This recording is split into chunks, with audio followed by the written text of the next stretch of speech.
appeared before the Congressional Committee to tell what I knew of activities which might lead to an attempt to set up a fascist dictatorship.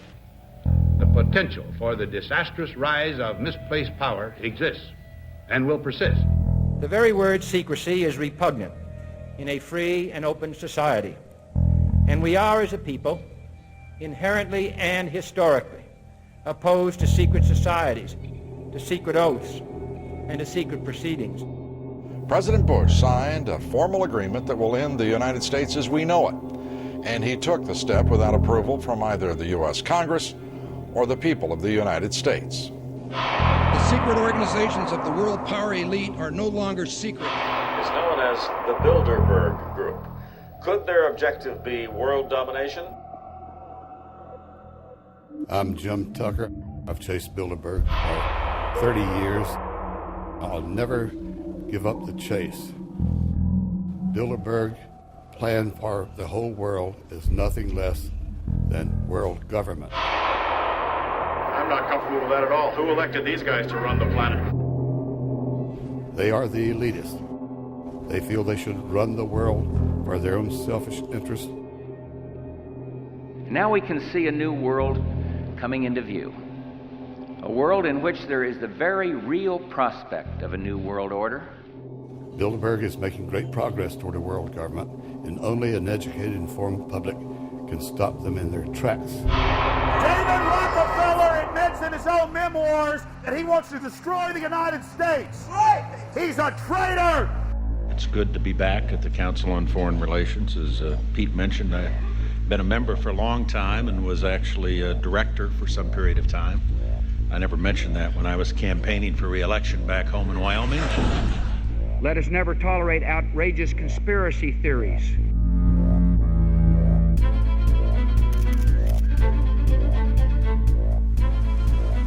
I need you to move off the property, please. Some shots were fired.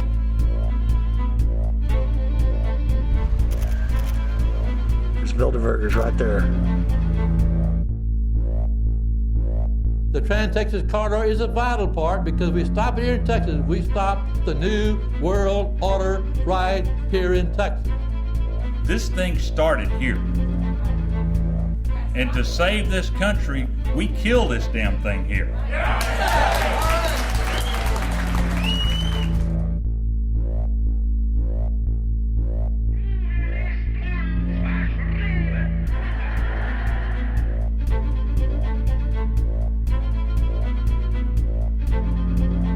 There is a chance for the President of the United States to carry out a phrase his father used, and that is a New World Order.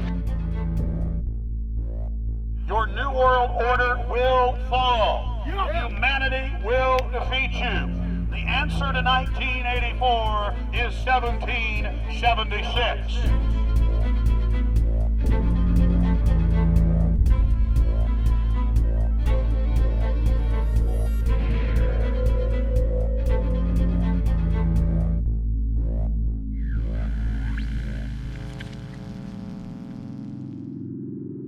In the near future, Earth is dominated by a powerful world government. Once free nations are slaves to the will of a tiny elite. The dawn of a new dark age is upon mankind. Countries are a thing of the past.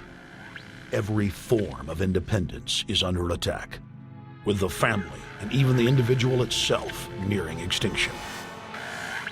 Close to 80% of the Earth's population has been eliminated. The remnants of a once-free humanity are forced to live within highly controlled, compact, prison-like cities. Travel is highly restricted. Superhighways connect the megacities and keep the population from entering into unauthorized zones. No human activity is private. AI supercomputers chronicle and categorize every action. A prison planet dominated by a ruthless gang of control freaks whose power can never be challenged. This is the vision of the global elite, their goal. A program of total dehumanization where the science of tyranny is law. A worldwide control grid designed to ensure the overlord's monopoly of power forever. Our species will be condemned to this nightmare future unless the masses are awakened to the New World Order master plan and mobilized to defeat it.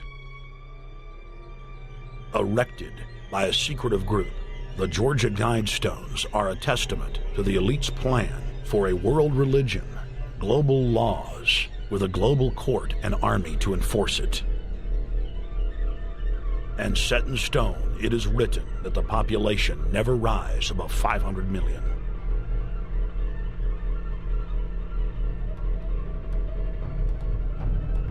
In this film, you will learn how our world is truly governed. You will see how highly secretive roundtable groups interlock to form a global intelligence network. This group has been steering planetary affairs for hundreds of years. Now, in the final stage, they prepare for open world government. A goal tyrants throughout history have lusted after. Dr. Michael Kaufman is a published ecologist specializing in ecosystem research, forest ecology, and ecosystem classification. Dr. Kaufman played a key role in blocking the ratification of the Convention on Biological Diversity in the U.S. Senate. The concept of a new world order has been around for centuries. It's been receiving tremendous play over the last half of the 20th century.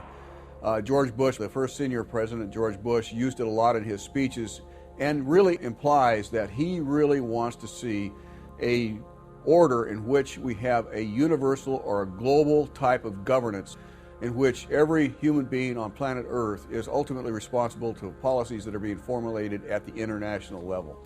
It is a big idea, a new world order.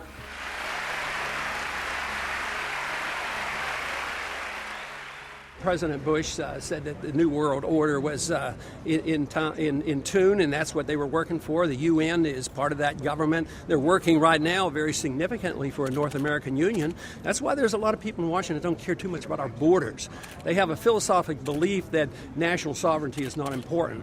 It's also the reason I have made very strong suggestion that we need not be in the United Nations for our national security.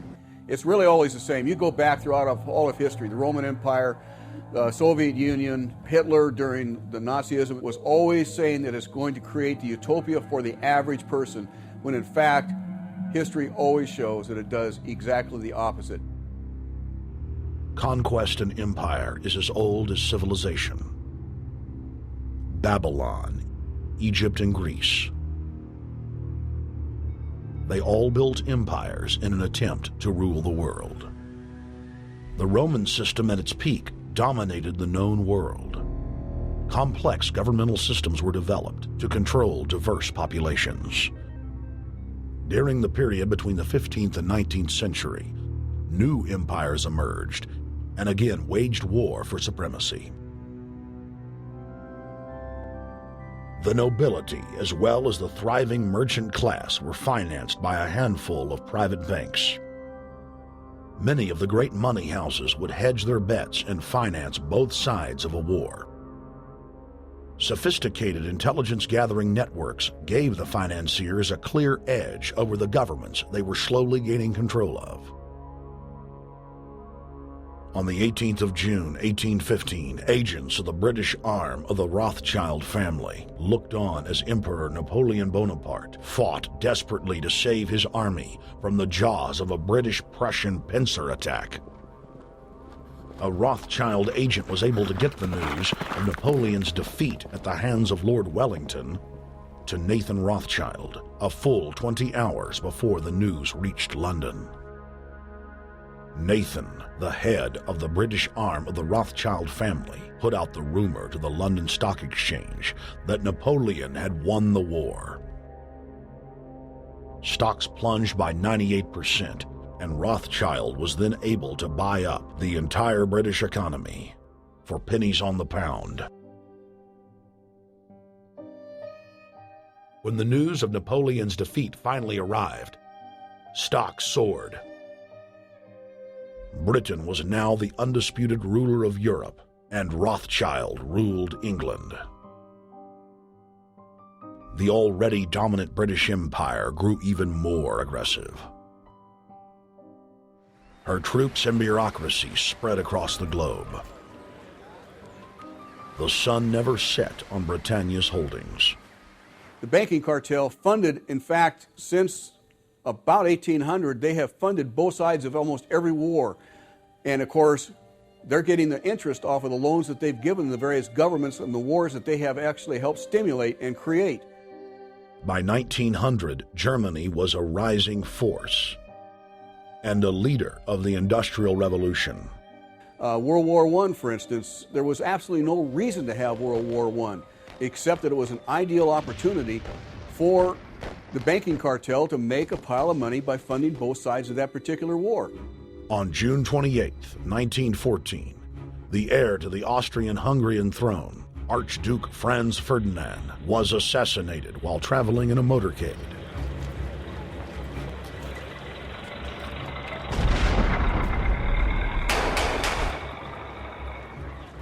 The Black Hand, a Serbian secret society with connections to French and British intelligence, took credit. World War I had begun.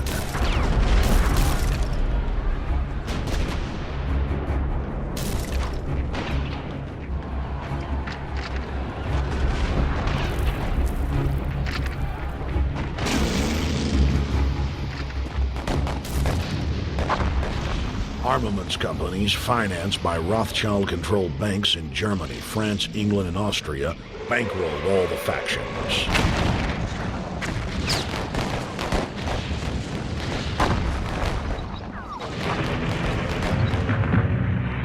At least 20 million were killed in the war. It was a conflict so terrible the people vowed to never fight again. They dubbed it the war to end all wars. Question is, why did they want war? Well, first of all, is money and power. But secondly, they wanted to create the League of Nations. They had this in their plans all along, and as a consequence, once the war was over or about to be over, they began to formulate this idea of a League of Nations, so this would never ever happen again. Hundreds of years of practice made the British experts at hiding their empire behind puppet governments and councils. In the name of stopping all future conflicts, they proposed that countries would join a League of Nations. Their true intention was for the League to serve as a framework for world government. President Woodrow Wilson, who had spearheaded the establishment of the private Federal Reserve System in the United States in 1913, strongly supported the establishment of the League of Nations. Woodrow Wilson was a very naive president. He was basically a college professor that was grafted into this whole system. The League convened in Paris in 1919, but many nations recognized it as a threat to their sovereignty and refused to join. Frustrated by the U.S. Congress blocking the League of Nations, British intelligence, with the help of the Rockefeller family, set up the Council on Foreign Relations in New York City in 1921. The council recruited the best and brightest of American life to support the growth of the Anglo-American Empire. The CFR's stated mission is to abolish all nation-states in favor of an all-powerful world government administered by a tiny elite. By 1930, the promoters of world government had split into two interlocking camps: the Fabian socialists centered in London, and the fascist based in Italy and Germany. National Socialism will use its own revolution for establishing a new world order. Adolf Hitler. Supporters of the fascists in the United States and England believed that the military should be used to quickly transform the world into a new world order, while the more sophisticated practitioners of globalism stated that incrementalism was the sure path to world domination. Congressional Medal of Honor winner Major General Smedley Butler went public in 1934, exposing an attempt by the robber barons to launch a military overthrow of the United States. The war hero testified to the McCormick-Dickstein Committee in Congress that some of the most powerful men in America had tried to recruit him to lead a military coup so they could set up National Socialism in the United States.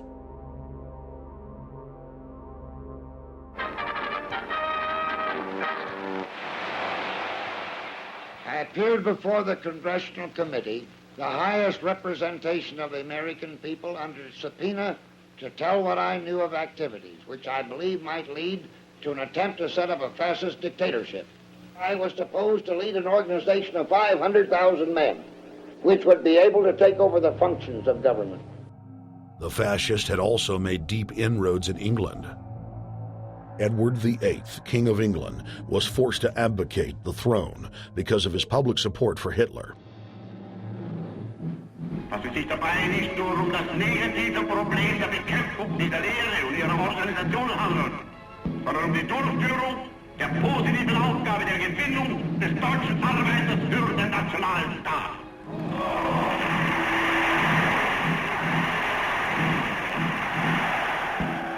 Though the German-led fascist camp was strong, the Fabian Socialist Bloc was able to maintain control of the U.S., Russia, and England.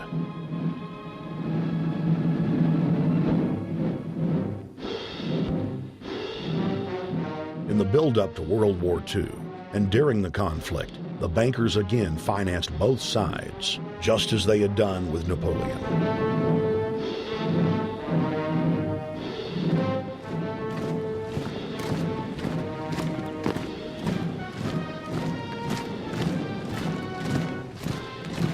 With the rise and fall of the Third Reich, Europe lay in ruins.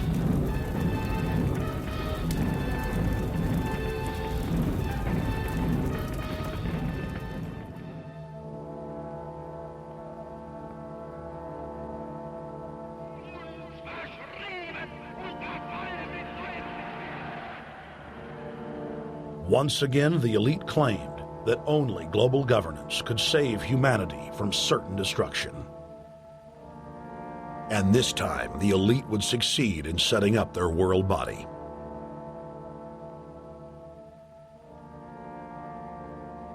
In April of 1945, at the Presidio Naval Base in San Francisco, the United Nations was founded by the victors of World War II. The United Nations complex was then built in New York City on land donated by John D. Rockefeller. Shortly after the elite established the United Nations as their base in the United States, the newly formed World Council quickly began work on the next phase in their plan, the incremental formation of continental superstates. The first step in their trilateral plan was the creation of the European Union. Unifying Europe had been tried many times and was extremely unpopular. Where Napoleon and Hitler had failed to accomplish their goals using force, the globalists would succeed using stealth. The British spearheaded the formation of the Council of Europe on May 5, 1949. The Treaty of London claimed to only establish trade ties between European nations, like NAFTA or GATT in North America. Its true intention was the formation of a European superstate.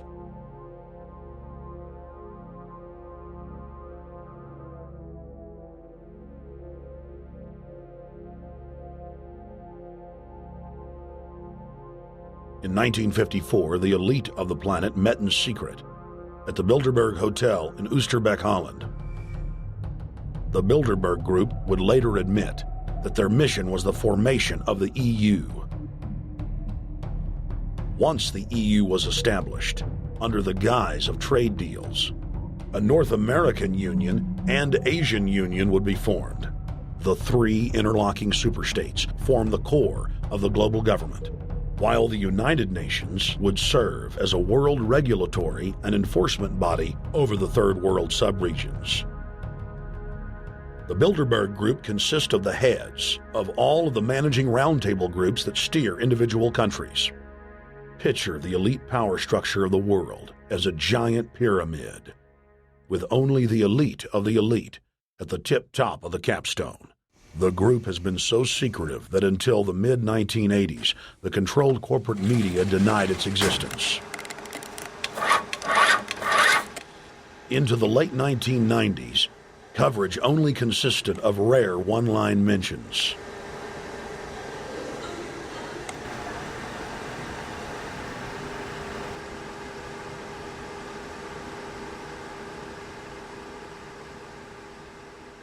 With the rise of the alternative media, their stranglehold on information has begun to slip.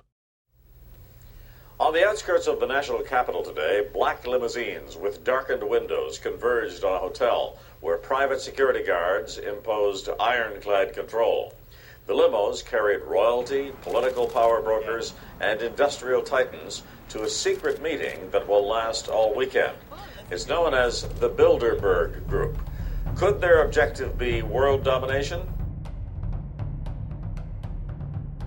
Every 4 years, Bilderberg meets in North America, and in June of 2006, we decided to travel to Ottawa, the capital of Canada.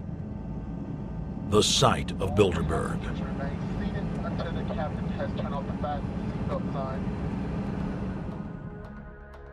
In Bilderberg's long history, many reporters attempting to cover the group have been harassed, detained, and even jailed. I jokingly reassured my cameramen that the horror stories we'd read about were probably exaggerated. I was wrong. We know reporters get detained at airports, people aren't let in. We know people get sent to the jailhouse for 3 or 4 hours. It happens every time. Well, it happened to Alex Jones this time. They admitted Bilderberg that they've had pressure put on them by the government to heighten security, and that's why all this happened. Yes, I was told that by 2 separate people. They scoured our records for hours yesterday and hours today, trying to find something on us, and of course there was nothing. It was just scary. I mean, I've been all over the world, and I've never seen anything like this. It was like hours of humiliation. And they said, "What are you here for?" And I said, "Well, I'm here to, cover the media, covering a political event. I hope to talk to some members of Parliament." I was answering all the questions. It was clear I wasn't a threat. It was clear I didn't have any criminal record. It was clear I was pressed. It was clear I was coming to interview people. They were going to deny me. They told me earlier that I was probably going to be denied, and then you guys showed up, and everything changed. So what's your plan now? My plan is to go out and try to interview Jim Tucker, try to go down to the Bilderberg Group and maybe catch some of them still arriving, and try to still make a documentary.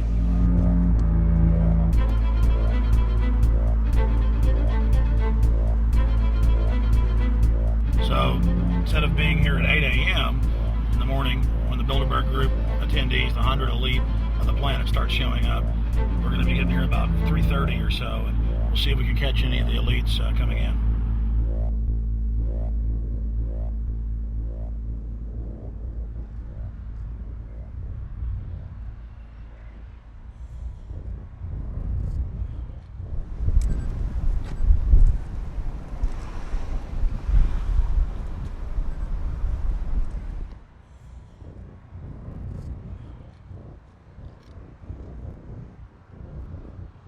What do you think's on the agenda for this edition of the Bilderberg Society's annual meeting? They're debating the attack on Iran. They're talking about how to take out Hugo Chavez. They're talking about how to get their American Union in that destroys Canadian, U.S., and Mexican sovereignty. So we're talking about the death of Canada is what's happening in there right now. The death of your sovereignty is happening in there right now. CNN has even reported that these individuals have put out the policy reports through the Council on Foreign Relations that writes their scholarly white papers to end the United States, to end Canada, and to end Mexico. About 10 have come in. They've been coming in slowly in typically big black cars with what appears to be bulletproof glass, and we've got a few pictures of some of the people. We're being kept well back from the building by an awful lot of security people, but there'll be more security as this thing develops. Again, just a reminder to stay off the property, okay? I am. This is the line. We checked with the city. Yeah. Okay. The ex-president of Ireland? Maybe? Okay, Danny will know. I came here from upstate New York. I booked a room way in advance. When I checked in at 10 o'clock at night, they told me I had to be out at 8:30 in the morning. And so, of course, I complied to what they wanted. I wasn't happy about it because I had been tired. I drove quite a long way. Then I went down to have something to eat, and I just saw a bunch of security here, and I was wondering what was going on, and I asked questions, and they said they were having a wedding or they were having some sort of reception. So I decided to ask a couple more questions because I thought it was kind of weird. And then I saw them from my hotel window. They were in the back with flashlights looking at the trees, looking up through the trees, and they were also in front of the hotel, combing. It looked like combing the hotel. So I kind of was wondering what was going on, and I left. I got up this morning. I checked out, and then the fellow that I spoke with, the last fellow I spoke with, said, "Well, you'll know all about it in the newspaper." Well, I didn't have to wait because there was a group of people out here telling me everything that was going on. They're not fooling anybody any longer when you've got this many cops, and detaining Alex Jones at the border.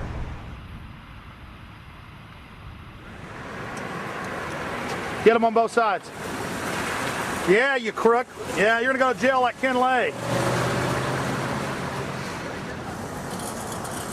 Oh, yeah, there's one right there. Hi. Hey, we're not your property. We're not your slaves. We're going to defeat the New World Order. The New World Order is going to be defeated. You realize that? I'm glad you do. Always does throughout history.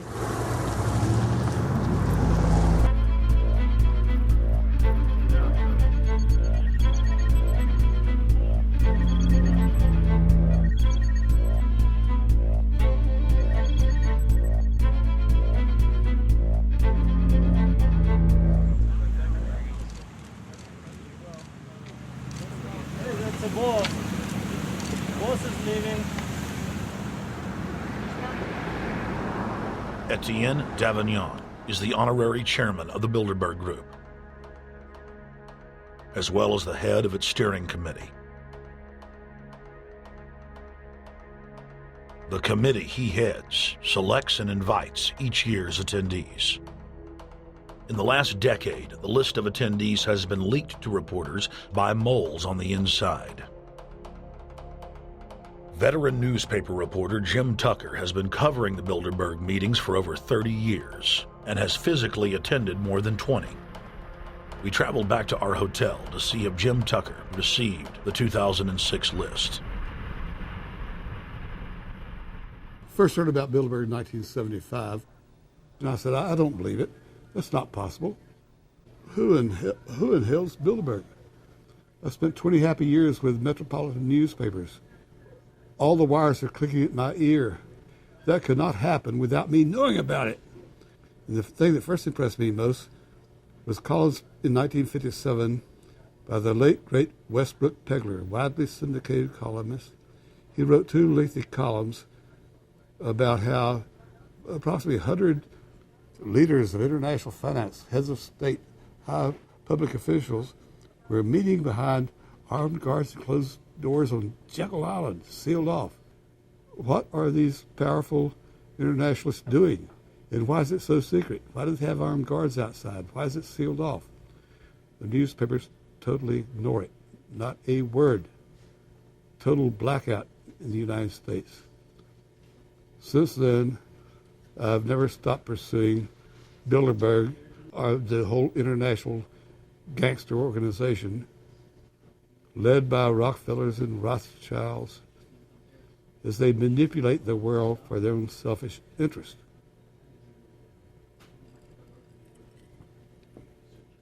Jim, you've been waiting on the list. You normally get it on the first day. You haven't gotten it. We're told it might come in today. How important is that list?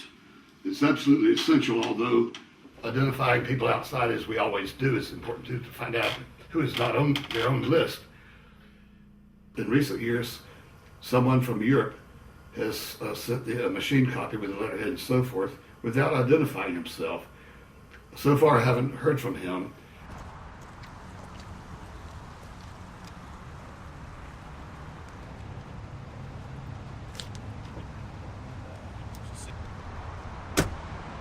Well, Bilderberg assumed that name in 1954 at their first meeting as Bilderberg at the Bilderberg Hotel.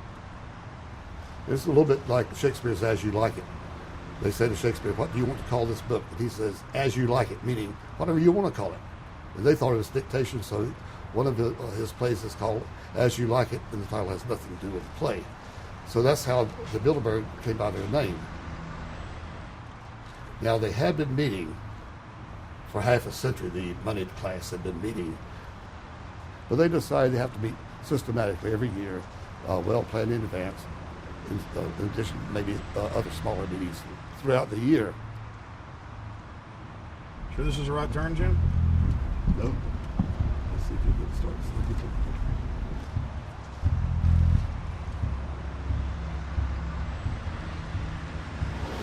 This is the global government. They are setting the world agenda. Inside right now, they're deciding on whether or not there will be a war with Iran. They're deciding whether or not taxes will increase, whether oil prices will be suppressed or increased. There's much more on the agenda that we'll be finding out in the fullness of time. But those are 3 items that are heavy on their list this year.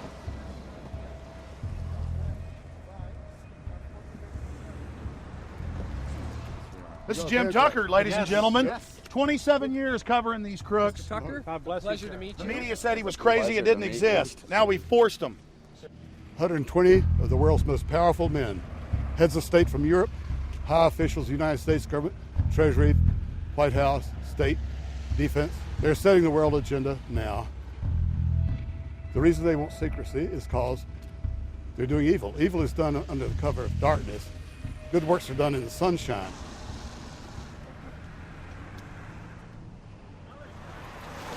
Hi, how you doing?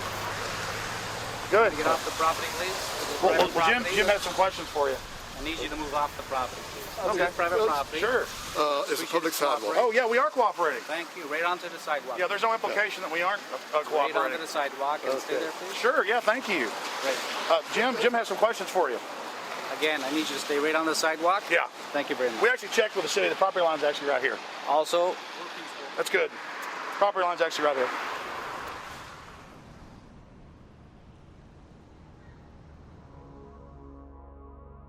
We are on the verge of a global transformation. All we need is the right major crisis, and the nations will accept the New World Order. David Rockefeller. We saw David Rockefeller and the Corn Black at the beyond the hotel, and they had no bodyguards. One of my friends shouted, "Hey, Rockefeller!" and he turned back, and he was afraid. My name is Rene. I'm from Manitoba. Drove about 26 hours to get here, just to show that I'm against the Bilderbergers, just to fight for my freedoms, fight for my rights, make sure that my children can grow up in a free country. My name is Daniel Estrelin, and I've been doing this for the last 15 years. I'm from Canada. I'm very proud of my country because, as you can see, there are a lot of people covering the Bilderberg conference. Last year, it took me 14 and a half hours to get to Munich. I was pulled off the plane in Milan. I was pulled off the plane in Munich. They interrogated me 4 hours in both places. I was able to call a friend, a journalist in Rome, as a result of his presence and others. Calling the foreign ministry department in Italy, they backed off and they let me go. They basically told me that they're keeping an eye on me 24 hours of the day. The little hotel where we were staying at, Jim and I, out of the 20 rooms, 6 were occupied, 3 by the CIA and 3 by the German Secret Service. That's how serious these people are, and that's how afraid they are of actually what we may be able to reveal and what we actually do reveal publicly about the Bilderberger intents. Daniel Estrelin has covered the Bilderberg meetings in Europe and North America for more than 15 years. His book, Club Bilderberg, has been translated into more than 20 languages and is a global bestseller. Estrelin has photographed many past Bilderberg meetings. Rockefeller frontman Henry Kissinger is always a key participant. Here you see the president of the CFR, Richard N. Haas, followed by Vice Chairman of Rothschild Europe, Franco Barnaby, who is speaking with Henry Kravitz. And behind them is Richard Holbrooke, former U.S. Ambassador to the United Nations. The head of Daimler Chrysler, Jürgen Erich Schrempp, arrives by helicopter. Here, the owner of the Washington Post, Donald Graham, escorts Indra Nooyi, the head of PepsiCo. Queen Beatrix of the Netherlands, whose father, Prince Bernhard, founded Bilderberg, is a leading figure in the group. Of course, globalist kingpin David Rockefeller, seen here with his bodyguard, James Ford, always attends. The then newly appointed World Bank chief Paul Wolfowitz is photographed at Bilderberg 2005. It has been reported that Wolfowitz had attended previous meetings while still the Deputy Secretary of Defense, a violation of the Logan Act. Under the Logan Act, it is a felony offense for any member of the federal or state government to meet with members of a foreign government without the express authority and authorization of the President or Congress. Put simply, it is illegal for members of the government to meet secretly behind closed doors with foreign power brokers due to the problems of corruption and espionage that it breeds. For this reason, many prominent politicians attend, but their names do not appear on the official list. Despite the Logan Act, the governor of New York's name, George Pataki, does appear on the list, and we were able to catch the governor on tape walking with David Rockefeller at Brook Street. Multiple staff members inside Brook Street reported to us that Hillary Clinton attended for half a day. Several armored limos with diplomatic plates did arrive with police escorts and offloaded their passengers in the underground parking garage out of the sight of the press. Former World Bank President James Wolfensohn sardonically stared at our cameras. They're upset about the fact that they're being exposed. Well, I'm sure they are. I mean, look at the tinted windows. They don't want to be seen. They don't want even anybody to know they're here. So I'm sure they're ticked, and that's why we're here to try to expose them. Do you think that they were angry that they were on the front page of the local paper today? You think they're in there reading it right now, Jim? Yes, but I don't think they're happy about it. They prefer nothing at all, no publicity. They prefer absolute secrecy. Yeah, you better look away. We're not your slaves. You don't own me.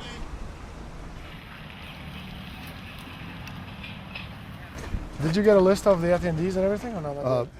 No, I've asked for one under a slight variation of my name, and I don't know if I'll get it or not. Also, it could happen today. For the last 3 years, I get back to the hotel. And there's a copy there waiting for you. Well, somebody who does not identify himself. I mean, I'm not just not revealing the source. I don't know the source myself. But a fact, because they want the Bilderberg letterhead on it, and makes a nice memento. Perfect. Alex. Yeah. That's Chalabi, eh? You think Chalabi? No, I don't think. I know. It looked like Chalabi. I knew it was a fat guy. Yeah. That was Ahmed Chalabi? Yeah. Oh my God, then they're really going to attack Iran. This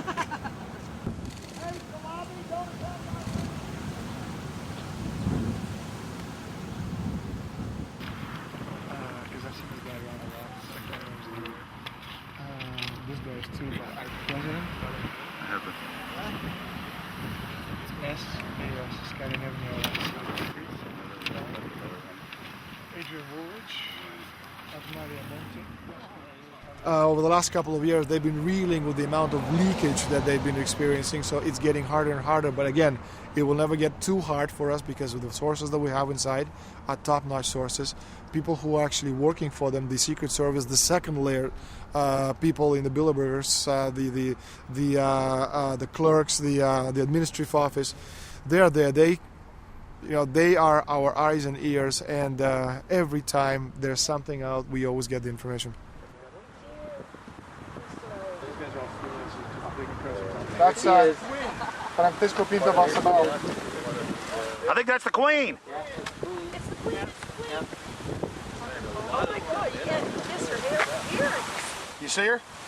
Yes. Oh my God. The Queen of Holland. What usually happens, the Secret Service guys who are protecting the Bilderberg delegates, the staff, the cooks, the chefs, when they actually get to see and to hear what some of these nasty people are talking about, they're the first ones to look for us and the first ones to make sure that we get the information from the meeting. We're very rigorous with information that does come out. We double, triple, and quadruple confirm the sources, make sure that all the information checks out. A lot of the stuff, the Bilderbergers have planted information, make sure that this disinformation nullifies the accuracy of the reporting, which is why we never publish the first thing we hear.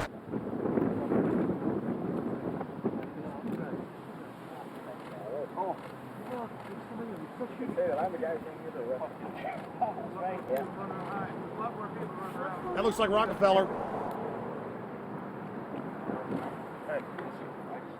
The decisions that these people take, again, they're not only decisions affect business community, they affect politics, business, environment, across the entire spectrum. And these decisions are made and taken by a very elite group of people behind closed doors this year at the Brook Street Hotel. We are not privy to these decisions. We're not allowed to know what they're talking about. But we'll definitely feel the consequences of these decisions over the next 12 months when events which apparently by accident seem to happen, in fact, have been planned right here this year at Brook Street Hotel between 8th and 11th of June. What does it do when you get 120 of the most powerful people in the world getting together to have meetings with government officials? I mean, that's amazing. Well, it is what I mean is that they're planning the corporate agenda. They're not planning the democratic human journey agenda, in my opinion. Mussolini had a definition, is when the interests of the corporation take completely over from all other interests, and that's fascism. He said it should probably be called corporatism. Well, call it corporatism, call it fascism, call it neo-lib, neocon. There's a whole variety of political words, depending on which side of the stripe you come from, to start with, which describes the thing. But what they are describing is the complete end of democracy, the end of what matters to people, the end of what happens to the human journey. And for that reason, I think this is revolting. Ladies and gentlemen, we're here in Canada today to stand up against the Bilderberg Group that is attempting to get rid of the sovereignty of the United States. The truth of your world government has now been exposed. We know you are ruthless. We know you are evil. To David Rockefeller, to the Rothschild representatives here, to the Queen of the Netherlands, to all of you, we tell you, you are not our queens. You are not our kings. You are not our gods. We do not belong to you. We are not your slaves. We stand as free humans, have stood since the beginning of time against the strong men, against the thugs, against the bullies. We will defeat your world government. We will defeat world taxation. We will defeat your control grid.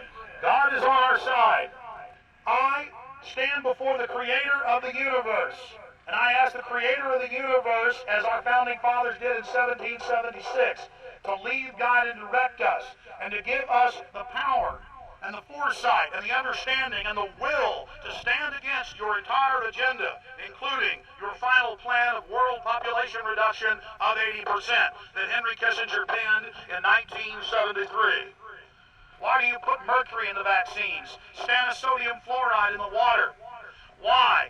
Why do you put cancer viruses in the vaccines? Why have you used depleted uranium now in 4 separate nations? You're arrogant. You have the sickness that elites have had throughout history in their literal and, in some cases, figurative ivory towers. You believe that you're invincible. You will and you are failing now.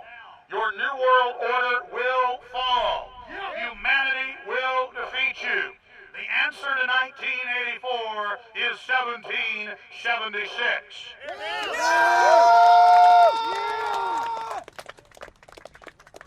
Bilderberg is an elite organization, and the way it works, the protocol of the meetings is the staff, after they're vetted out, they're told exactly how they're supposed to behave themselves, meaning that they can never address the attendees, they can never speak to them unless they're spoken to first, they can never look them in the eye. They have to approach them from the right side, the people who are right-handed, and from the left side, the people who are left-handed. They can never look them straight on. And needless to say, all the information that is being spoken during the conferences is under no circumstances allowed to come out. That's what they're told. They're threatened with not being able to find another job anywhere in the sector if they reveal any information to the press.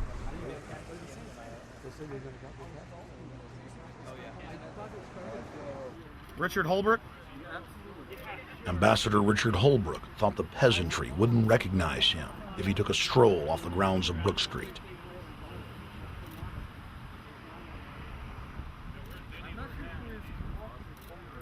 Holbrooke cackled when I told him that we were not his slaves. Holbrooke, we're not your slaves, Holbrooke. We're not your slaves.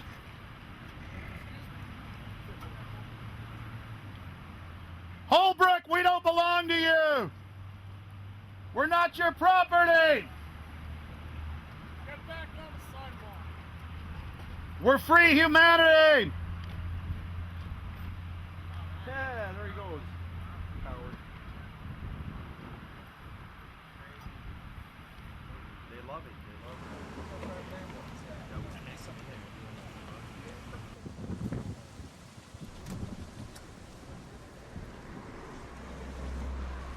Okay, we're going to be going around the back here, guys. Hey guys, how you doing?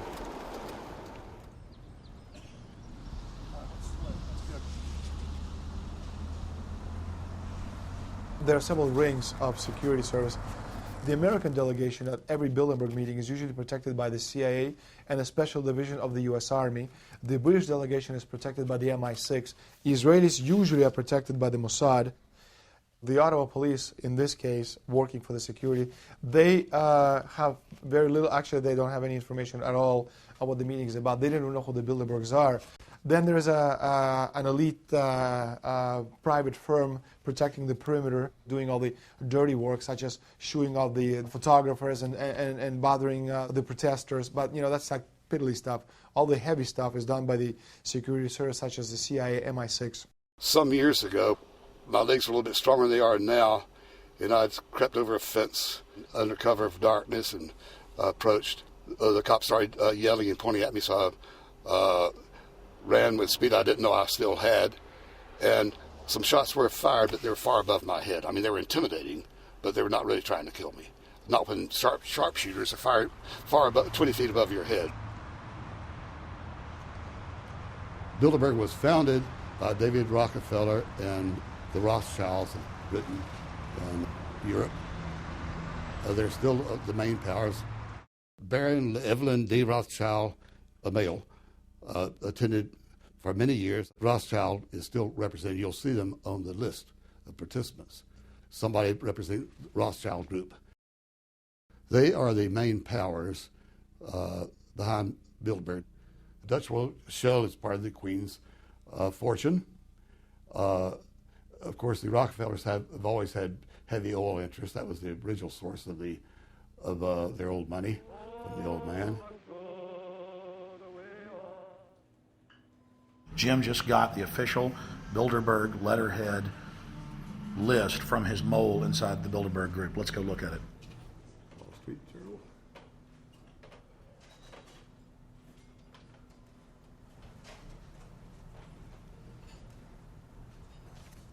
So, Jim, you got the list. Yeah. Did we identify Wolfowitz as being here because he's not on the list? No, we positively identified Wolfenson. Yeah, he's on the list. Yeah, there's Wolfenson right there, James Wolfenson. But aren't there always people who aren't listed? Yep. Over the years, we've identified like sometimes one, sometimes three people who are not on their own list who have attended.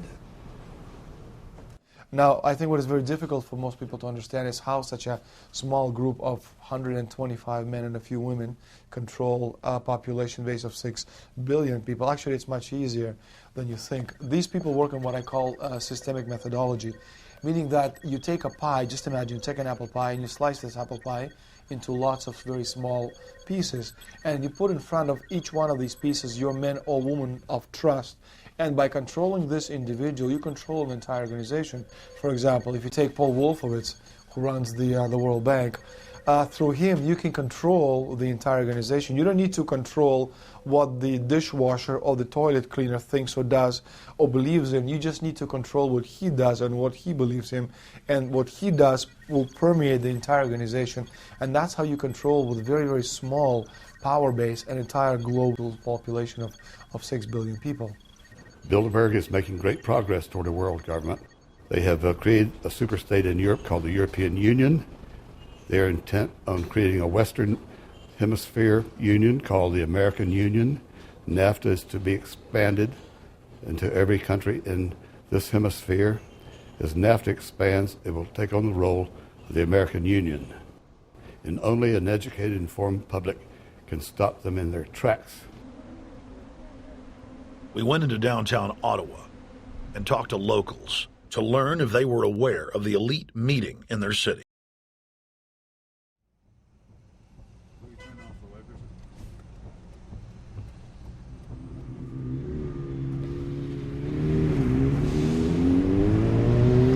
Hey guys, attention just for a second.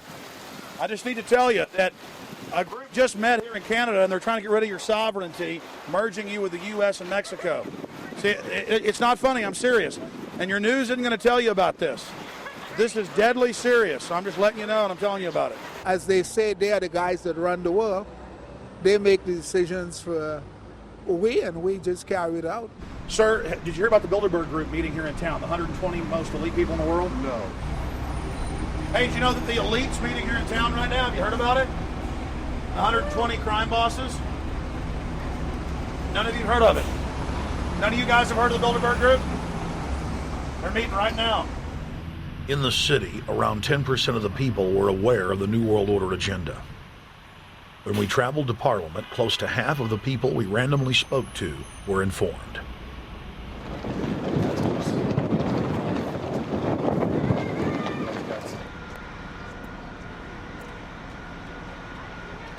Ma'am, what did you say about the American Union? He said it's going to end up happening. We don't want it, but it's going to happen. Why do you think? Because the Bilderberg Group runs the world. You have the Trilateral Commission that's also part of the Bilderberg, which is the United States, Europe, and Asia. But most of this is public knowledge. Nobody wants to believe that there are conspiracies, that world leaders are already elected before they're voted on. So here we know that Bernard Lord is part of the outer circle. I was surprised to read that Harper addressed the group in 2003 because my understanding was nobody gets into politics without becoming part of the Bilderberg Group. And then you find out afterwards that that is the case, that they have... Well, Bill Clinton went there in 91, George Bush Sr. back in like 85. And Blair, same thing. Who we think that we're electing as leaders have already been pre-picked for us. Whether it's liberal or a conservative, they're already part of the group. They own all the horses in the race. They own the horses, and I understand that, for example, in the United States, it's a one-party system with two factions, though you think it's two different parties. Oh, it is, yeah. So it's like Bill Clinton constantly vacations with the Bushes, and they call him their son, and they actually staged all that in 92, and all that's come out. It's just all staged. They're not going to let trillions of dollars slip through their hands. The good news is people are waking up, though.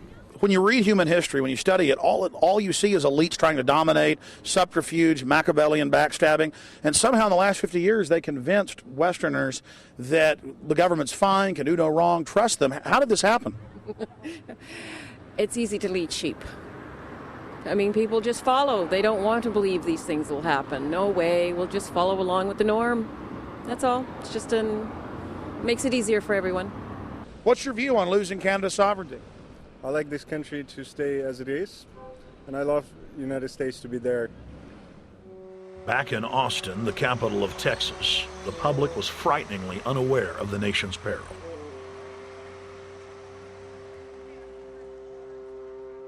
Have you heard about the North American Union? Not really, no. I don't watch TV. No, I haven't. Interesting. I was not aware of that. I don't know exactly what you mean, so... I don't think there's going to be a merger of the three nations. No, I have not. No. No, I didn't know this was happening, so... No. Yes, I have. Oh, you have heard about it? Yes. After that big rally the other day, don't know about it? I don't know about anything. No, I have not. Have you heard of the European Union? I have, yes. Are you aware of the European Union? Oh, yeah, of course. Have you heard about the European Union? Heard about them. Do you know about the European Union? No. Europe, 15-member group expanding? A what? 15 nations of Europe merging in 2000. Whatever. For over 50 years, the Bilderberg Group constructed the European Union by stealth under the guise of trade deals. Now the elite are using the same secretive program to complete the North American Union.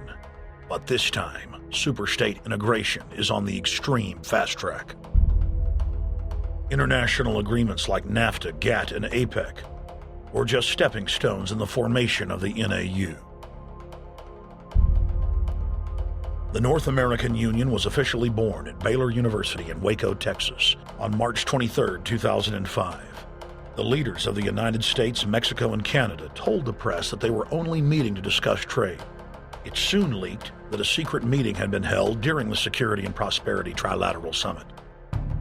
The three governments had refused to release the secret agreement to the people. In September of 2006, their treasonous operation was blown wide open. From September 12th to September 14th, in Banff, Canada, hundreds of elected and appointed government leaders from Canada, Mexico, and the United States met in secret. On the last day of the conference, someone inside the secret North American Union Forum leaked the agenda. The front pages of newspapers across Canada carried the story. The Judicial Watch Foundation submitted Freedom of Information Act requests to obtain the full agenda and minutes of the secret assembly. Many federal agencies refused, citing national security. The foundation finally succeeded and did receive thousands of pages of documents. The documents marked unclassified are the blueprints of a shadow government ruling by bureaucratic and executive fiat.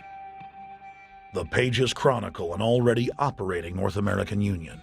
Transportation, law enforcement, agriculture, regulation, banking, manufacturing, construction, education, immigration, and even the military are being merged with no input from the people or their elected representatives in Congress and Parliament. One of the first items on their agenda was to stress how important it was that their plan, quote, be carried out by stealth. The controllers also talked about exploiting the public's fears of climate change to push a continent-wide tax to fund the new government. Globalist tool Robert Pastor is incessantly paraded on the world stage as the man behind the North American merger. When he testified before Congress, he pushed the idea of a continental security perimeter that erases national boundaries and merges the security apparatus. The best way to secure the United States today is not at our two borders with Mexico and Canada, but at the borders of North America as a whole. In fact, the North American Command, based in Colorado Springs, Colorado, was clearly running the meeting in Canada. For the past decade, the Pentagon has been training with Mexican and Canadian forces and has openly discussed using them inside the United States for disasters and to quell domestic unrest. There are already over 100,000 non-U.S. citizens serving in the U.S. Armed Forces. The Pentagon is now expanding its recruiting centers in Mexico, the Philippines, and Eastern Europe. Big city police departments nationwide are lobbying to change laws so they can recruit non-citizens to join the police force.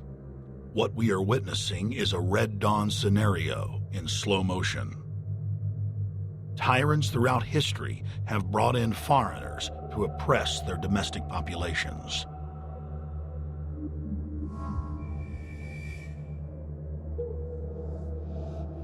When their coup by stealth was exposed, the three governments went into damage control mode. The Security and Prosperity Partnership quickly staged a show summit that was held in Ottawa, Canada in February of 2007. It is the only way that we can achieve security and prosperity for our people is through this cooperation. We actually occupy one physical space, the North America. We've also had a chance as foreign ministers to talk about how we cooperate in the region and indeed in the world. Protesters who were upset about losing their countries and freedoms were not tolerated.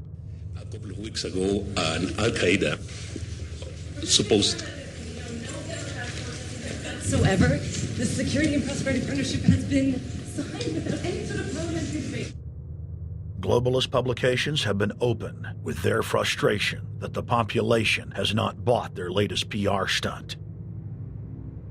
As integration inside the European and American unions accelerates, the superstates themselves are being merged.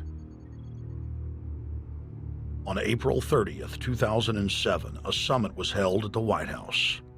The Security and Prosperity Partnership's secretive approach had alarmed the public. So this time, President Bush, German Chancellor Merkel, and EU Commission President Barroso hid their treachery in plain sight. Thank the Chancellor and Josie very much for the transatlantic economic integration plan. And for that too, we need to develop a common market, common standards. So this is indeed a very important agreement, an agreement that also brings with it a transatlantic economic council to be a permanent body with senior people on both sides of the Atlantic that will look at all those issues in a concrete manner, in which way we can make it move forward. The BBC reported that the US and EU had agreed on a single market. By announcing a new economic community integration, they were simply repeating what had been done in America and the EU on a larger scale. The accord states that the two blocs will aggressively push regulatory convergence in more than 35 areas, from financial services, intellectual property, military, education, mergers and acquisitions. They also agreed to jointly push a global carbon tax. We recognize that we have a problem with greenhouse gases. We agree there is a global threat, it's a serious threat. We agree there is the need to establish a limit to greenhouse gases. We need to discuss the possible pricing of CO2. How can we translate this into a market economic compatible scheme? We have agreed to establish a high-level group, a forum.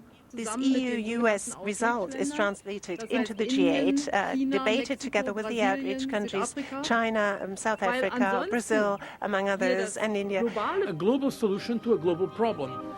If Bilderberg succeeds, America falls. All the victimized countries lose their sovereignty. Bilderberg is not a person, it's not an idea, it's an ideal, a very powerful group of people working together and from the positions of ultimate and absolute power, destroying every constitution on earth, no matter how powerful the constitution of the nation is. That's what these people do. The African Union arose out of the African Economic Community, set up in the early 1980s. The African Union is financed by a consortium of international bodies, governments, and corporations.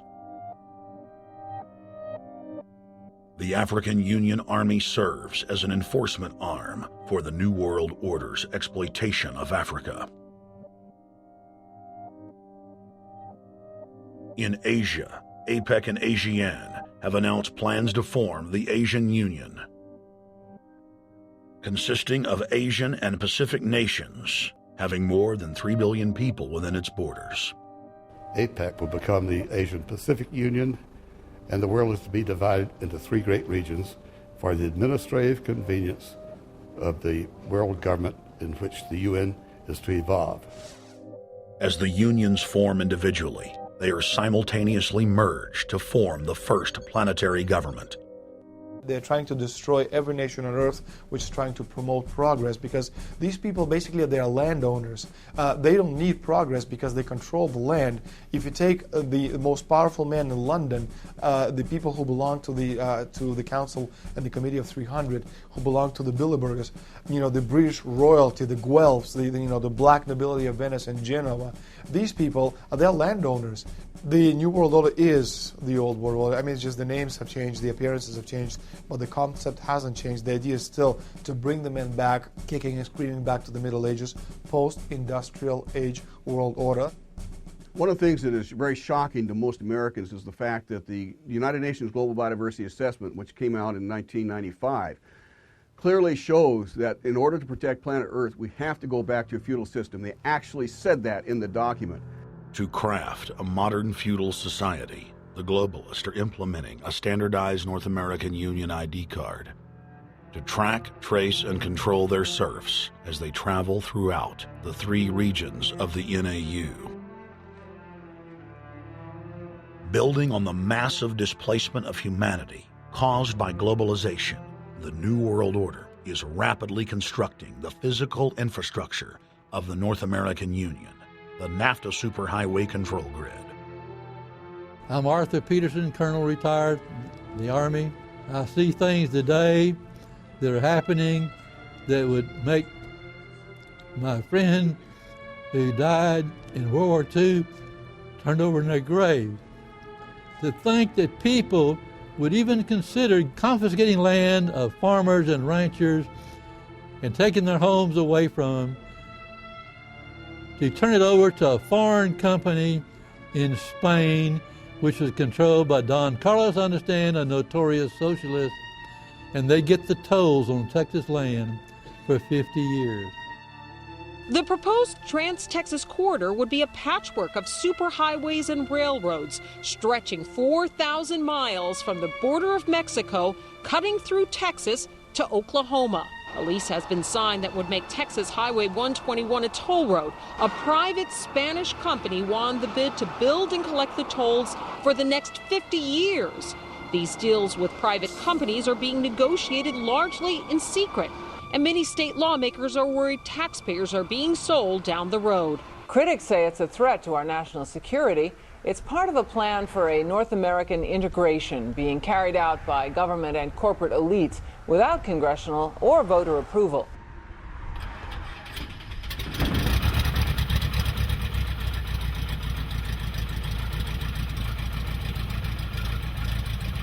We took to the air over central Texas to get a bird's eye view of the Trans-Texas Corridor, which is under construction and will form the heart of the Trans-NAFTA superhighway system.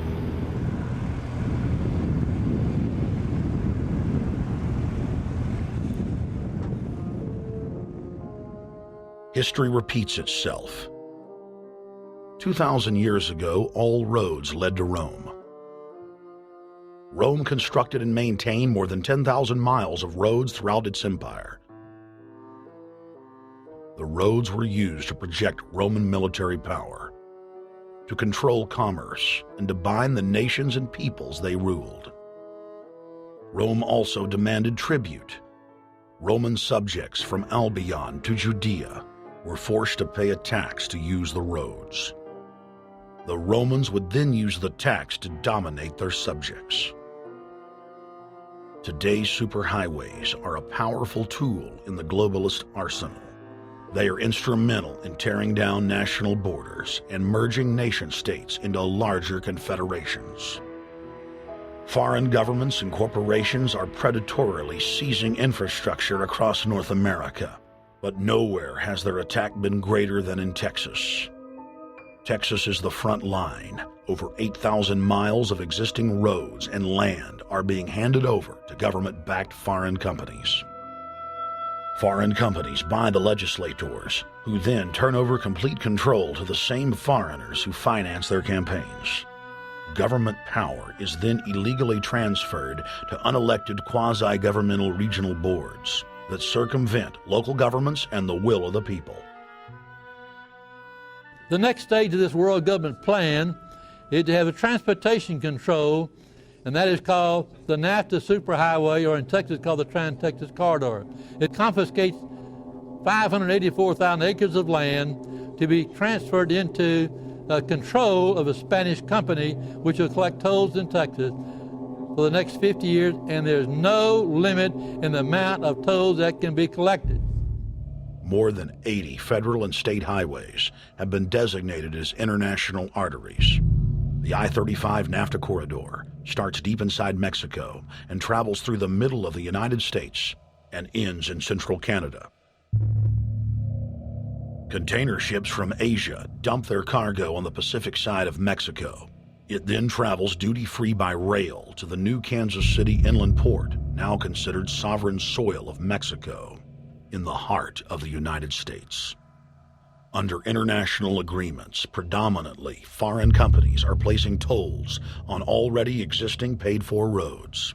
Federal, state, and corporate documents show that they will then use the revenue raised to build up the transportation infrastructure of Mexico, not the United States or Canada, so foreign-made products can pour in even faster from Mexico. Revenues raised will also be used to fund the fledgling North American Union and its growing bureaucracy. Bottom line, they're using our own money to enslave us. First of all, they're proposing a North American tribunal, which would be similar to what we have in Chapter 11 of the NAFTA agreement, which is trumped by international law. The U.S. Supreme Court and our Constitution could potentially be rendered invalid, and what we would have is new North American business law that would trump what we have here in the United States. What is also interesting to note that the NAFTA headquarters is in Mexico and controls the United States trade and rules against the United States Congress, and no one seems to challenge it. it's very probable and probably inevitable that our right to bear arms would be challenged in a North American court. So this is just an example of what's happening and what's being proposed. We want to keep our trial by jury system. We want to keep our right to keep and bear arms. We want a system where we have a Supreme Court and not have a tribunal that will be superior to the Supreme Court. In 2005, Cintra, a Spanish-owned company, signed a secret agreement with the Texas Department of Transportation to erect toll roads on existing roads and to toll new roads that were completely paid for by tax dollars. There are people, believe it or not, in Texas who don't know what the Trans-Texas Corridor is. TTC 69, which they'll have the environmental hearing starting this spring on, runs through my part of the state. And there are people over there who have no idea what's fixing to come in their backyard. TxDOT, an unelected state agency, claimed that the agreement with the foreign company was even secret from the Texas legislature. When the truth came out, newspapers across the state called for heads to roll politically. Cintra's response was to have its Australian subsidiary make its first U.S. newspaper buy. Every newspaper they bought was along branches of the Trans-Texas Corridor and had been critical of the toll road plan. The cost of 40 or 50 newspapers is nothing compared to the profits that'll be made. Just Phase 1 alone of the state toll road plan is estimated to raise more than $200 billion in just the first 15 years. And Texas is only a small part of the global panorama. A combine of transnational companies is aggressively consolidating public finance infrastructure worldwide, and the same interests are erecting a world government according to their rules. A literal wonderland of corporate corruption, where governments simply act as vacuum cleaners, sucking up the wealth and resources of the middle class and transferring it to offshore bank accounts, leaving behind a cultural and economic wasteland of easily managed slaves. The whole purpose about the North American Free Trade Agreement is not about trade, it's about control. Control of people. CAFTA is even worse. Control of people. It's not about trade, it's subsidized trade with taxpayers' funds. This thing started here. And to save this country, we kill this damn thing here. To stop it here in Texas, we stop the New World Order right here in Texas. Polls consistently show that over 90% of the people are against the NAFTA highway systems and its toll roads. As the people learned of the threat, they got angry and took action. Our ranch is part of the original Spanish land grant, and I would love to not have to give it back to Spain.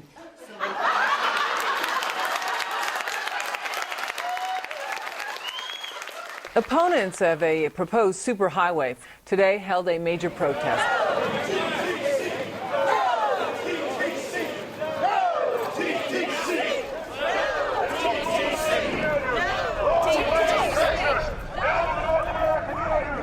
A majority of Texas counties have voted to resist the plan for a North American Union and have vowed to block the construction of its infrastructure. Heck, we already know in a law that was passed by a subservient United States Congress, where practically nobody in the entire Congress stood up and said, no, they've already passed a law saying all their driver's licenses are going to be chipped. Well, I'm telling you right now, I'm not going to carry in a driver's license that's got a chip in it so Big Brother can watch everywhere I go and see everything I do. No, no, hell no. No, all of it. No, no. We, the people, own this plot of ground. We, the people, own those trees there. We, the people, own our beautiful Texas, and we are not going to let a bunch of crooks and robber barons take our beautiful Texas away from us. Hell no! Hell no! No, no, no!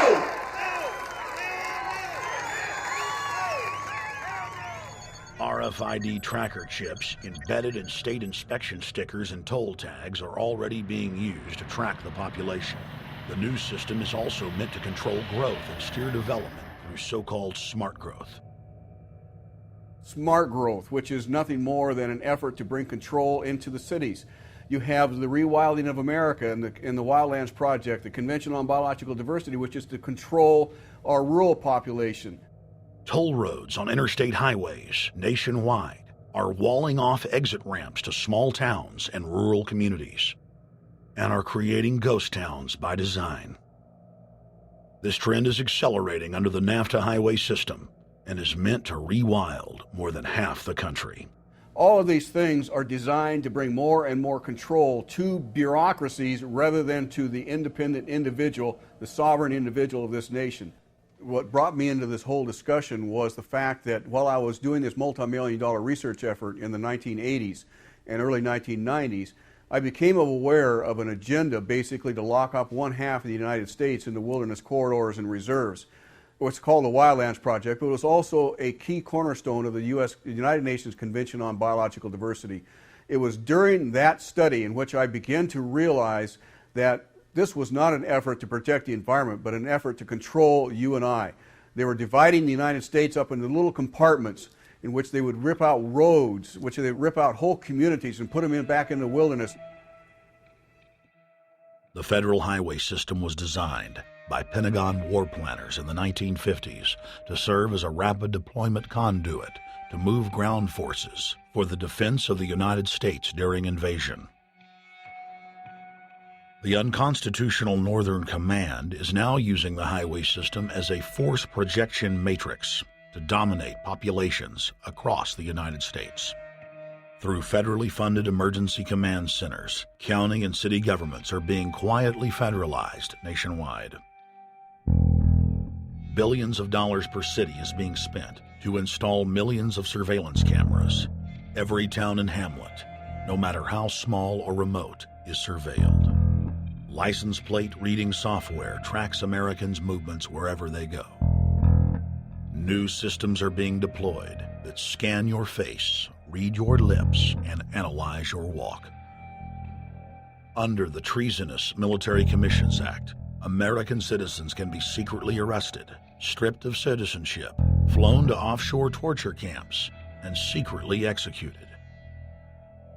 Under Section 802 of the Patriot Act, all misdemeanors are considered terrorism. Federal police squads, called Viper teams, randomly force Americans to line up and show their papers. From the sidewalks of Miami to the subways of New York to the streets of Houston, Texas, citizens are being searched by heavily armed gangs of paramilitary police.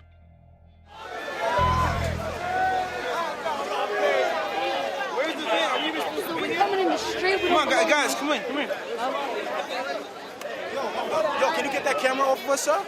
Sir, can you get that United States First Amendment? All right, but you can get that camera. I'm saying get the camera out of my face. That's what I'm saying. You're on the streets of New York. So what does that mean? I'm saying get that camera out of my face. That's what I'm saying. It's a free country. Fuck wrong with It's a free country. Get this damn camera out of my face. Hey, this isn't Nazi Germany. There's no camera in your face. God. Hey, move to Russia, okay? Yo, Sarge.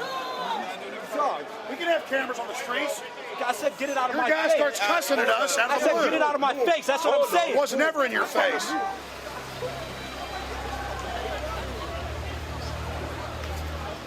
Yo. Long before 9/11, the Pentagon was aggressively violating the federal law that bars the military from policing the American people. Coast to coast, for more than 2 decades, teams of troops would just appear out of nowhere and randomly stop cars and search pedestrians. The acclamation accelerated with regular Army searching bags at the Super Bowl and the Kentucky Derby, as well as other high-profile events. Then President Bush signed a Defense Authorization Act, which radically increased the funding for the already bloated shadow government. In the act, the executive branch formally announced that it was preparing for domestic insurrection and went on to preemptively strip the state governors and legislatures of their powers. The federal government is openly announcing that it is the only authority as it treats the people and the states as enemies. Then on May 9th, 2007, President Bush unlawfully granted himself new powers. and the presidency officially became a fiat dictatorship. In the past, continuity of government has been shared by the legislative, judicial, and executive branches of government. Now, all power resides with the president. For the smallest of reasons, including, in the document's own text, any incident in the world, regardless of location, that affects population, infrastructure, environment, economy, or government functions can trigger, at the president's will, total martial law. It is important to add that the president is merely a puppet of the global crime syndicate and may not use the new powers, but simply pass them on for use by future puppet administrations.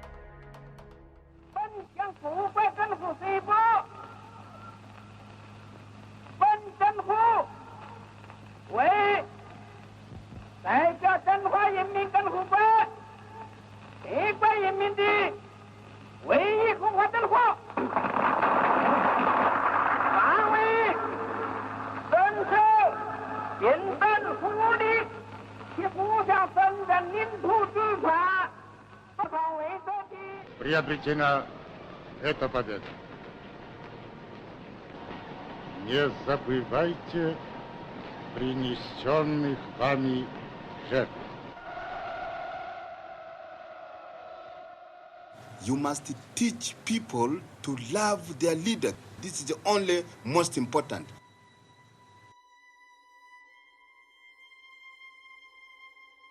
Why don't we learn from the mistakes of our ancestors? Why does humankind find itself bound in a cycle of bloodshed and enslavement? Predatory elites have always rationalized their oppression by claiming that they are superior and have the divine right to rule, when all they really are is a gaggle of ruthless psychopaths, parasitically feeding on the host population until their cancerous movement causes the collapse of the host. There have been thousands of tyrannical governments in history, and less than 10 that can truly be called free. In the 20th century alone, over 150 million people were murdered at the hands of the state.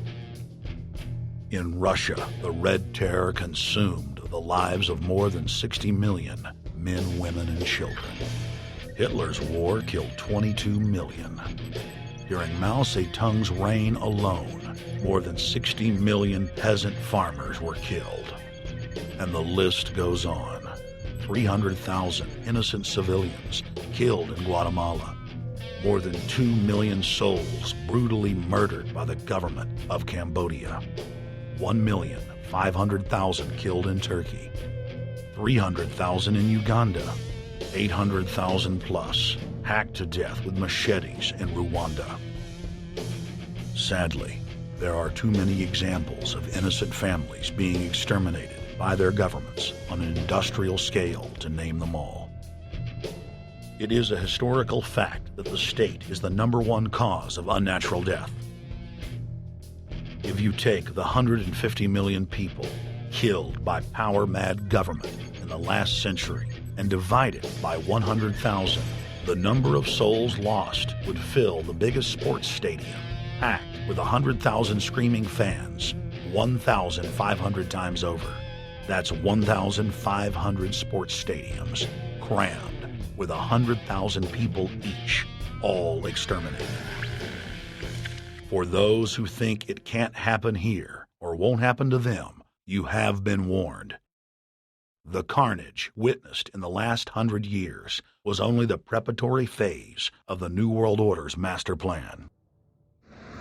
稍有常识的人都会看出，如果我们的铁骑继续前进，这个螳臂挡车的歹徒难道能够阻挡得了吗？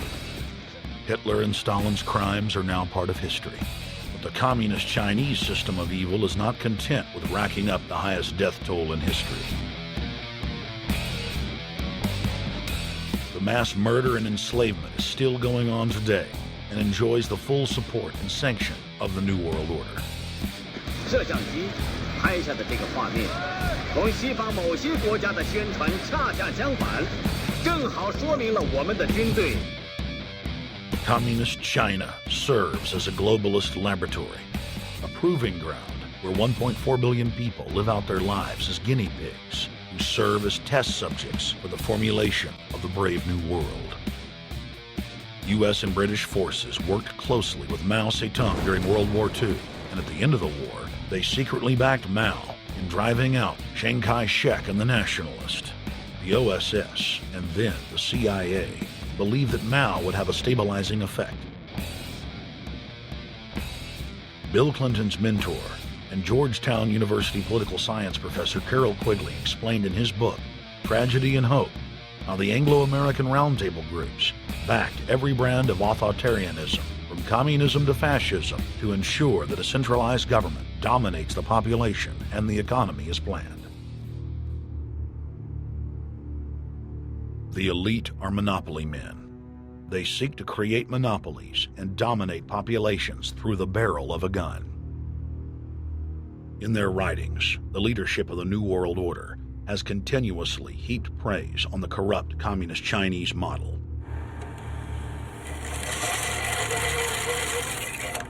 In August of 1973, in an article written by David Rockefeller for the New York Times, Rockefeller openly lauds and endorses Mao Zedong's actions, while celebrating their command and control system.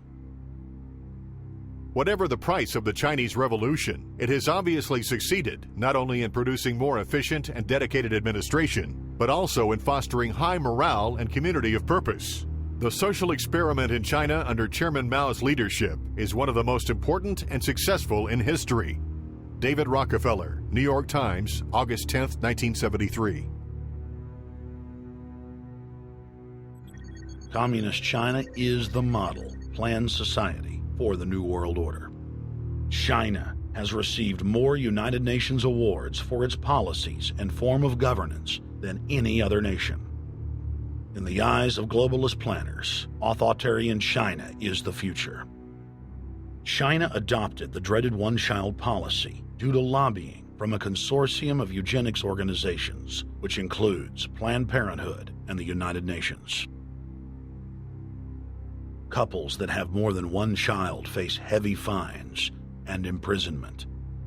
The practice of forced abortion in China, coupled with the cultural desire to have a male child, has plunged China into a deepening crisis where there are 30 million more men than women. The Chinese police state ruthlessly crushes all forms of dissent. Underground churches, Falun Gong practitioners, striking factory workers are all sent to forced labor camps. Their blood and tissue types are cataloged in preparation for organ harvesting. The Chinese government then sells the prisoners' organs to the highest bidder on the world market. If a wealthy patient chooses to fly into China, the prisoner is killed and the organs are implanted. If the organs are being flown out of the country, a mobile execution van extracts the organs on the way to the waiting aircraft. The social engineers of China aggressively euthanize the elderly and disabled. China is merely following the globalist blueprint for the world. The same system of total dehumanization is quietly being phased in worldwide. Depopulation should be the highest priority of foreign policy towards the Third World. Henry Kissinger, 1974. There's a need for a new world order, but it has different characteristics in different parts of the world. Now, none of this may succeed this time, but this to me is sort of the outline by which someday, in the next few years, a solution will emerge. Where does this mindset come from? Why do the elites kill the largest masses of people when no one is resisting them, when they've already attained total control? What ideology drives the elite psychopath? Since Plato's time 2,400 years ago, state planners have openly proclaimed their desire to control every detail of the commoner's life. From breeding programs to mass extermination of undesirables, the dark dream has continued on for millennia.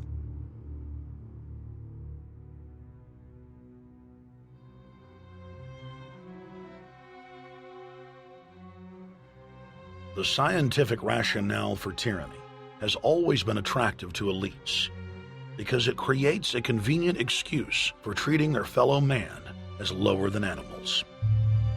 Robert Thomas Malthus, famous for saying that a mass food collapse would be helpful because it would wipe out the poor. His fictional scenario would later be called a Malthusian catastrophe. Malthus is important because his ideas led to the rise of a new scientific field that would dominate the course of human history for the next 200+ years. Charles Darwin, an admirer of the Malthusian catastrophe model, developed the theory of evolution, its chief tenet being the survival of the fittest. With the help of T.H. Huxley, known as Darwin's bulldog for his strong support of Darwin's theories were pushed into wide acceptance among key scientific circles throughout England and then the world. Darwin's cousin, Francis Galton, credited as the father of eugenics, saw an opportunity to advance mankind by taking the reins of Darwin's evolution theory and applied social principles to develop social Darwinism. The families Darwin, Galton, Huxley, and Wedgwood were so obsessed with their new social design theory that they pledged their families would only breed with each other. They falsely predicted that within only a few generations, they would produce supermen. The emerging pseudoscience was only codifying the practice of inbreeding, already popular within elites for millennia. The four families experiment was a disaster. Within only 2 generations of inbreeding, close to 90% of their offspring either died at birth or were seriously mentally or physically handicapped. The moneyed class of the planet, and particularly the royal families of the world, who were already obsessed with breeding and filled with a predatory disdain for the underclass, seized on the new science and began aggressively enforcing its aims worldwide.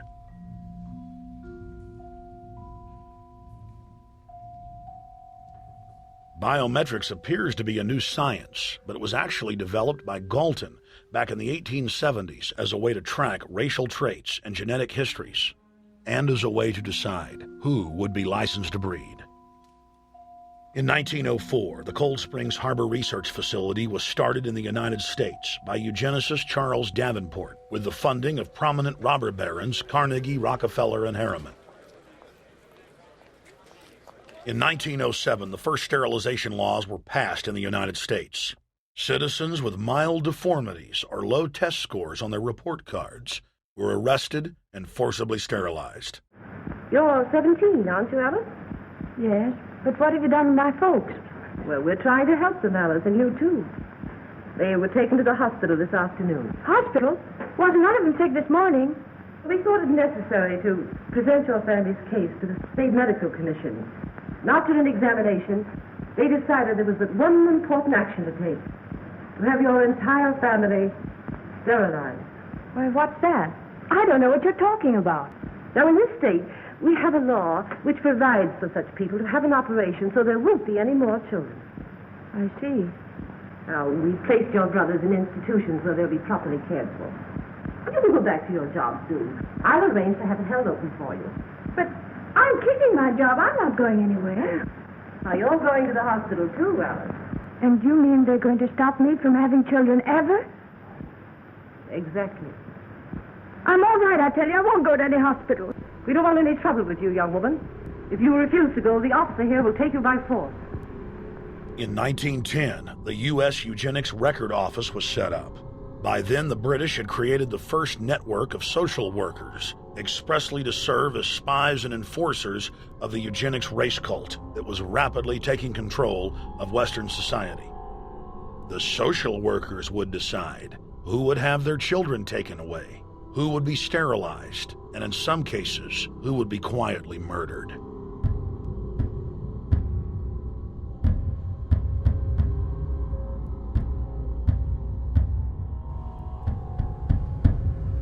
In 1911, the Rockefeller family exports eugenics to Germany by bankrolling the Kaiser Wilhelm Institute, which later would form a central pillar in the Third Reich. At the 1912 International Eugenics Conference in London, eugenics becomes an international craze and gains superstar status. The futurist and best-selling sci-fi author H.G. Wells had studied biology under top eugenicists and was spreading the new faith worldwide. In 1916, H.G. Wells' lover, Margaret Sanger, starts her promotion of eugenics in the United States. In 1923, Sanger receives massive funding from the Rockefeller family. Sanger wrote to fellow eugenicist Clarence J. Gamble that black leaders would need to be recruited to act as frontmen in sterilization programs directed against black communities. In 1924, Hitler pens Mein Kampf, or My Struggle, and credits U.S. eugenicist as his inspiration. Hitler even wrote a fan letter to American eugenicist and conservationist Madison Grant, calling his race-based book, The Passing of the Great Race, his Bible. Hitler developed the plan for mass extermination of the Jews and what he called other sub-races, as well as the handicapped, from Grant. By 1927, eugenics hit the mainstream. The so-called science was aggressively pushed through contests at schools, churches, and at state fairs. Churches competed in contests with big cash prizes to see who could best implement eugenics into their sermons. Major denominations then tell Americans that Jesus is for eugenics. That same year in the United States, more than 25 states passed forced sterilization laws, and the Supreme Court ruled in favor of brutal sterilization policies. When Hitler came to power in 1933, one of his first acts was to pass national eugenics laws, modeled after laws in the United States.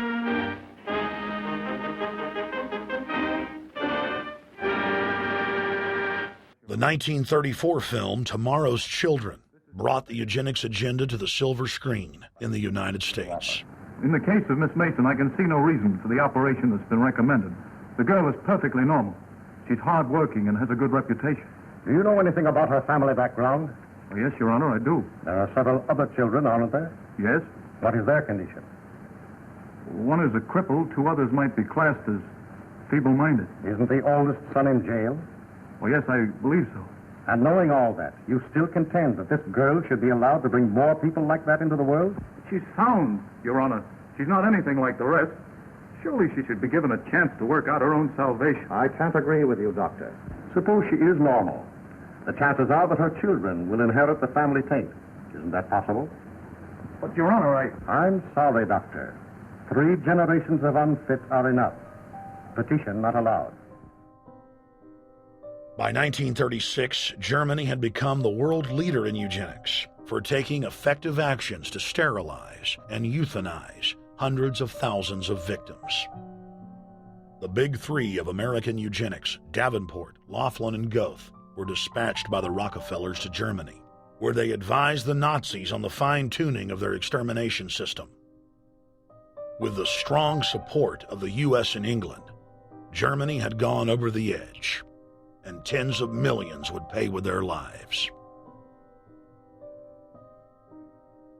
At the end of the war, the Allies protected from prosecution the very Nazi scientist that had tortured thousands of people to death.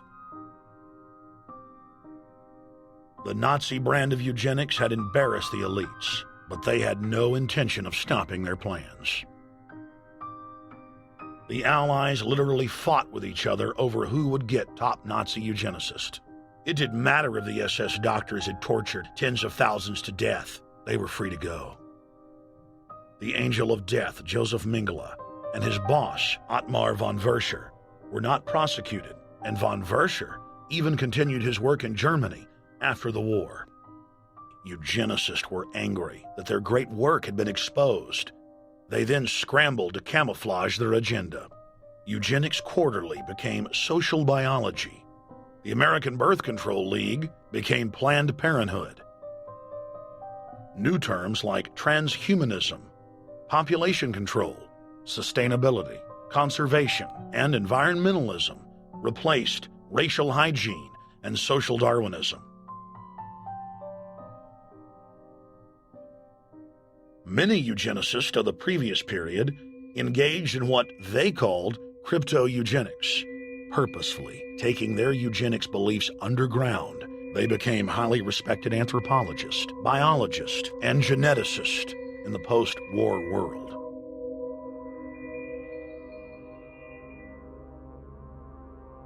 The Allies then smuggled thousands of Nazi scientists out of Germany and placed them in key scientific positions, ranging from bioweapons to rocketry throughout the military-industrial complex. The founder of IBM was a devout follower of Hitler. Thomas J. Watson had supplied his punch card computers and IBM technicians to the Nazis for use in the death camps. Tattoos on camp victims were IBM human identification numbers, which fed into the computers. IBM had used similar punch card systems as early as 1928 in a Jamaican race mixing study. The first real computers were literally invented by a eugenicist for eugenics. UN chieftain and unrepentant eugenicist Julian Huxley argued that since the leaders of eugenics had founded the environmental and conservation movements, that they should be used as vehicles in the formation of a world government. Just as H.G. Wells had envisioned, this government would be controlled by a scientific dictatorship and would be guided by the principles of eugenics. Huxley created the World Wildlife Fund with Bilderberg founder and former SS officer Prince Bernhard of the Netherlands and Prince Philip of England. In the event that I am reincarnated, I would like to return as a deadly virus in order to contribute something to solve overpopulation. Prince Philip, reported by Deutsche Presse-Agentur, DPA, August 1988. Aldous Huxley, author of Brave New World and brother of Julian Huxley, gave a speech at Berkeley in 1962, shortly before his death. He admitted that his best-selling book, Brave New World, written in 1932, was based not on fiction, but on what the elite were actually planning to implement.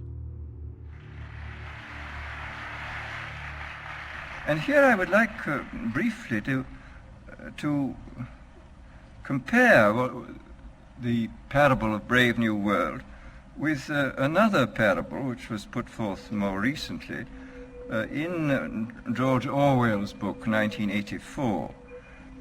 I'm inclined to think that the scientific dictatorships of the future, and I think there are going to be scientific dictatorships in many parts of the world, will be probably a good deal nearer to the Brave New World pattern than to the 1984 pattern. They will be a good deal nearer, not because of any humanitarian qualms in the scientific dictators, but simply because the Brave New World pattern is probably a good deal more efficient than the other. That if you can get people to consent to the state of affairs in which they are living, the state of servitude, the state of being, well, it seems to me that the nature of the ultimate revolution with which we are now faced is precisely this, that we are in process of developing a whole series of techniques which will enable the controlling oligarchy, who have always existed and presumably always will exist, to get people actually to love their servitude. People can be made to enjoy a state of affairs which, by any decent standard, they ought not to enjoy. And these methods, I think, are a real refinement on the older methods of terror, because they combine methods of terror with methods of acceptance. But then there are various other methods which one can think of. There is, for example, the pharmacological method. This was one of the things I talked about in Brave New World.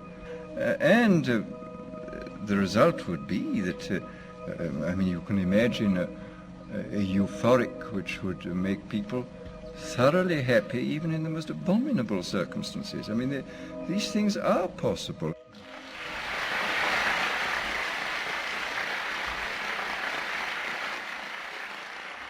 The elite have left a massive wave of destruction behind them as they cold-bloodedly experiment on civilian populations as if we are lab rats. A string of congressional investigations has uncovered more than 20,000 secret tests that were carried out against the American people between 1910 and 2000. One well-known eugenics study, the Tuskegee Syphilis Project, killed hundreds of blacks and spanned 40 years until whistleblowers exposed it in 1972. From 1943 until present, the British have tested lethal nerve gas on their own personnel, on land, air, and sea. Many died instantly. Still others died grueling deaths over several years. The federal government commissioned secret radiation experiments on thousands of non-consenting patients. Hundreds of hospitals in the U.S. injected healthy men, women, and children with uranium and plutonium at dosage levels ranging from non-therapeutic to lethal, killing many of the test subjects. Pregnant wives of GIs were given vitamins by base doctors that actually consisted of highly radioactive uranium-239 and plutonium-241, resulting in violent miscarriages and the death of the mothers.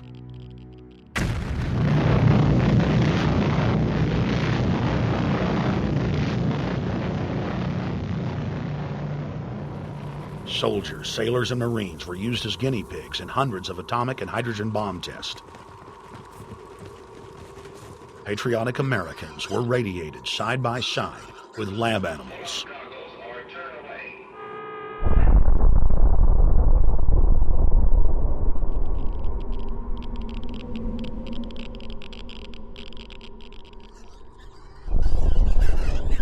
Pilots were forced to repeatedly fly through mushroom clouds of DNA-destroying radiation.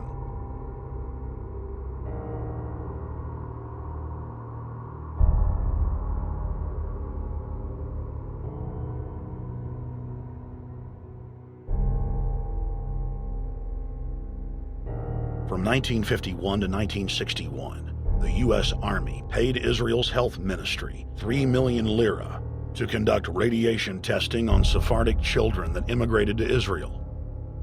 The government-run public schools would tell the children that they were going to get a medical checkup and that they were receiving an X-ray.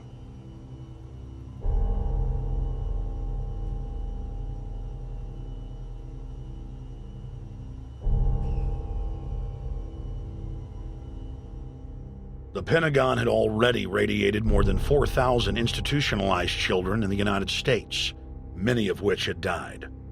More than 110,000 of the darker-skinned Jews were given 35,000 times the maximum dose of X-rays to the head repeatedly.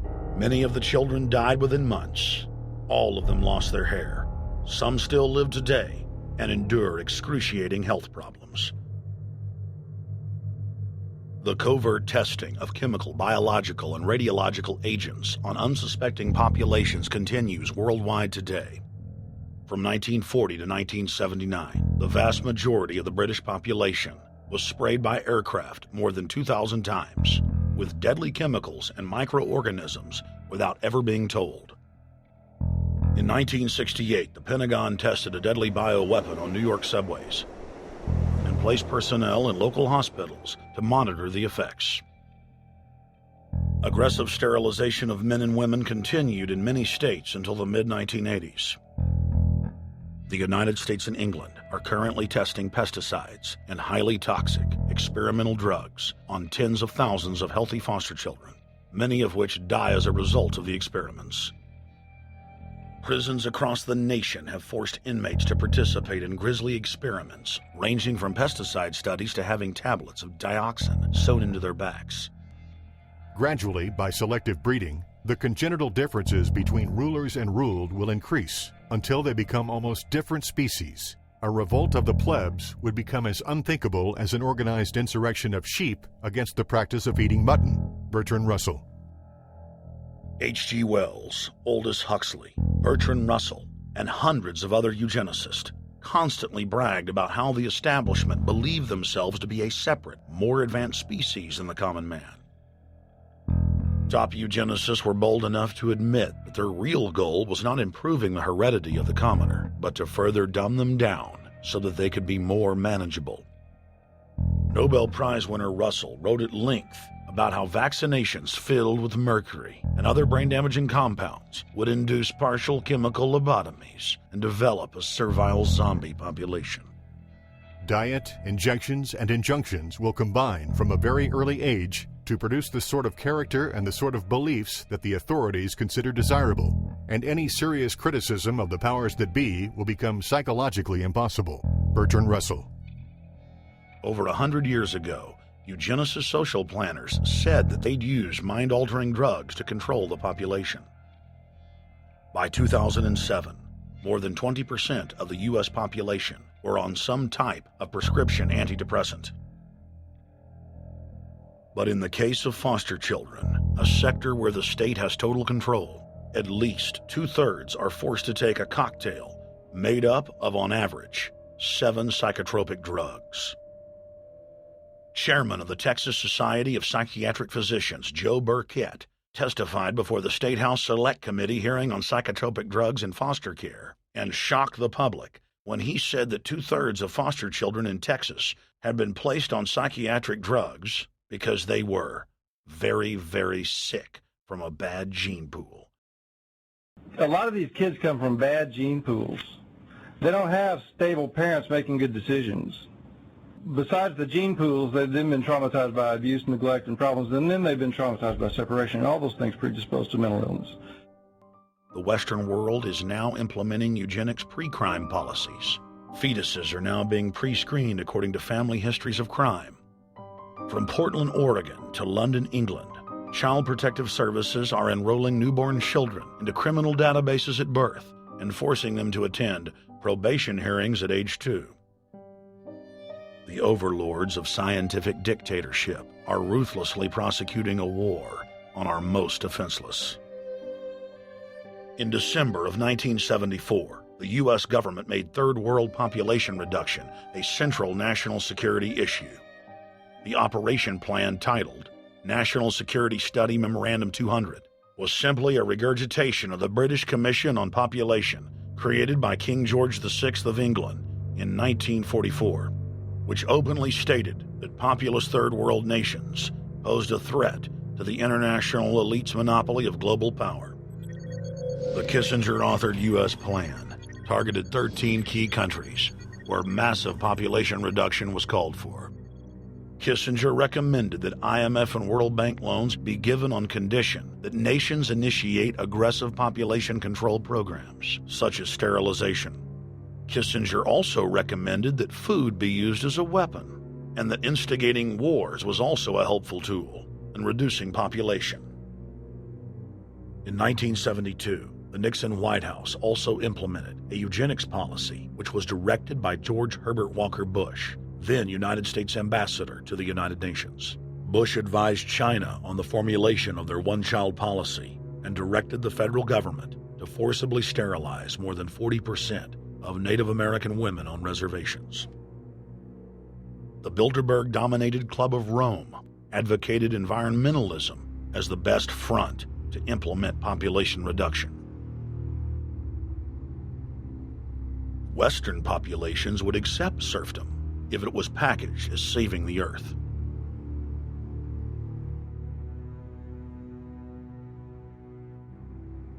Industrialization of Africa, Asia, and Latin America could be blocked. Citizens would more willingly give up their national sovereignty if it were sold as a way to help the planet. The think tank also concocted the peak oil fraud as a way to create artificial scarcity. And the Club of Rome has been aggressively pushing a global carbon tax as a way to fund their planetary government. In the draft copy of the United Nations Global Biodiversity Assessment, it states very clearly that we must reduce the human population from its current level of about 6 billion people down to about 1 billion people. In the 1970s, South Africa developed race-specific bioweapons to target blacks and Asians, and then subsequently sold the technology to Israel in the mid-1980s. In September of 2000, the Project for a New American Century published a document in which Dick Cheney described race-specific bioweapons as politically useful tools. And somebody mentioned, well, why would they want to reduce the human population when that means less money for them? Most people have no idea. They're not after money. They have all the money they need. They're after power. That's their aphrodisiac. The overlords of the New World Order are now aggressively pushing for a worldwide one-child policy. The Chinese one-child policy was phased in gradually. In the 60s, when it began, you only had to pay a tax penalty. Only later did they imprison you if you had more than one child. Now the exact same proposals to penalize couples who have more than one child are being made in the United States, England, and Europe. In the push to reduce global warming, children, according to some, are the new culprits. A think tank in the UK says too many kids are what's making the planet worse, saying large families, anything over 2 children really, should be frowned upon as an environmental no-no, akin to not reusing your plastic bags, driving one of those big gas-guzzling cars, taking long trips overseas. The UK, in fact, has negative growth. I think Canada does too. That still, families in our rich countries shouldn't have more than 2 kids. In 1998, Ted Turner pledged to give more than $1 billion to the United Nations to be spent in the implementation of population reduction policies planet-wide.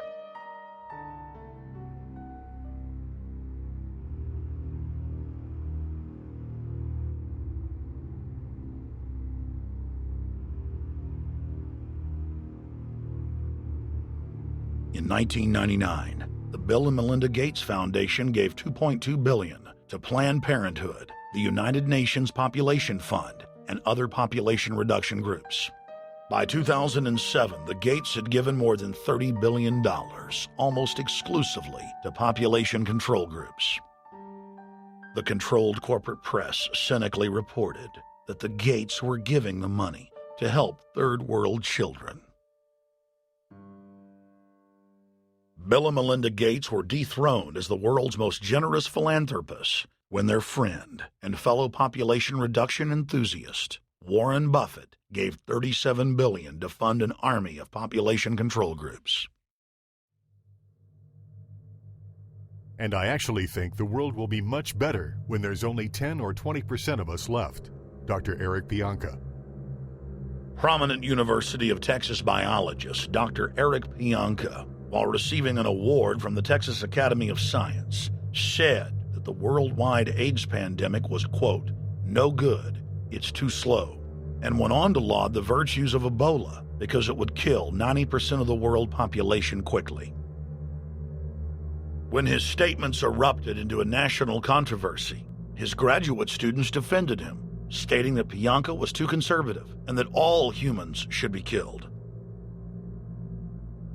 But most frightening was the fact that in a crowd of over 1,000 prominent scientists, local newspapers reported that 95% of those in attendance gave Pianka sustained standing ovations every time he extolled the virtues of mass-culling microbes and man's destruction.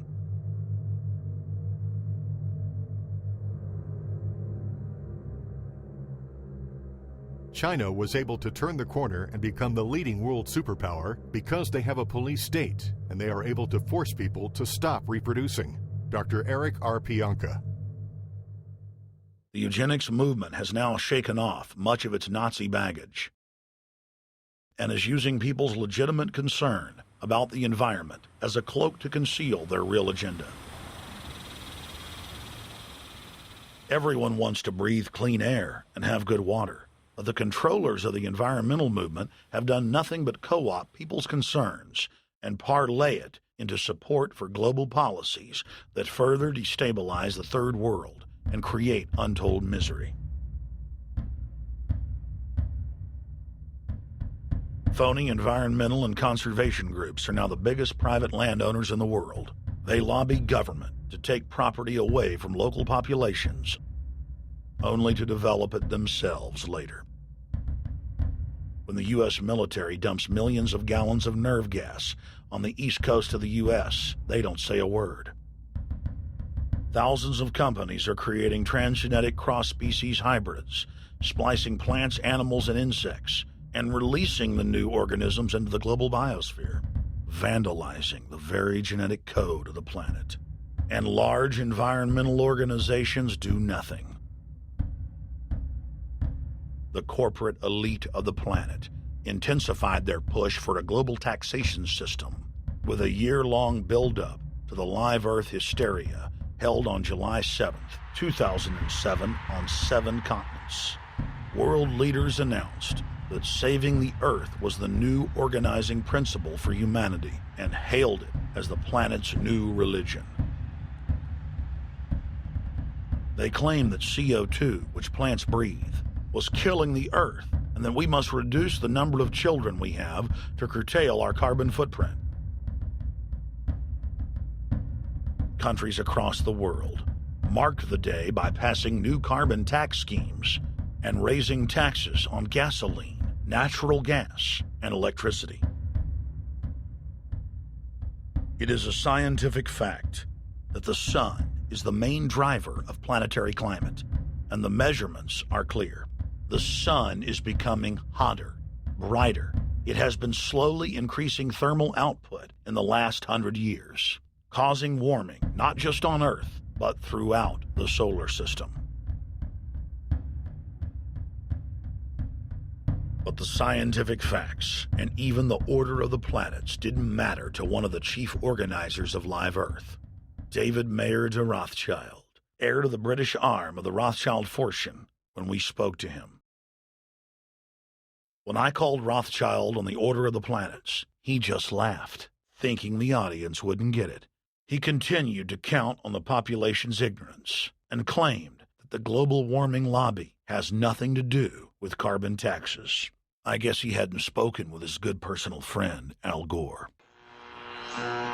Global warming, the time for debate is over. I think what you have to realize is that being environmentally sensitive and making money aren't mutually exclusive. There's a lot of money to be made in addressing this issue. But you guys are gobbling up all the world's concern to just simply line your pockets and make kids read your book in schools and do all this. It's a business, just like you said, Rothschild.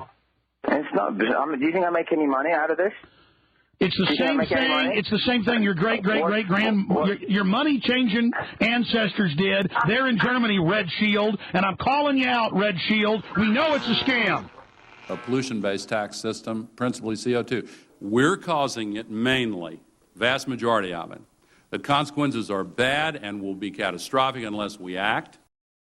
The polar ice caps of Mars are receding at several miles a year, much faster than ours, and that the moons of Saturn and Jupiter are melting. In fact, several of their moons were ice and are now liquid seas. Now, how are SUVs causing that, David Rothschild? That's because those planets are closer to the sun, my friend. No, Jupiter and Saturn are not closer to the sun. Neither is Mars. Yes, sir. I think you'll find, right, that the very simple matter, and what I wanted to say, and this is my final point, forget your taxation theory, because actually it's not taxation. Put a price on the carbon. A tax is the best way. Cap and trade can also do it. If there were a carbon-based tax, would there be a need for an economy-wide cap and trade system? They are not either or. We can do both. I am in favor of both.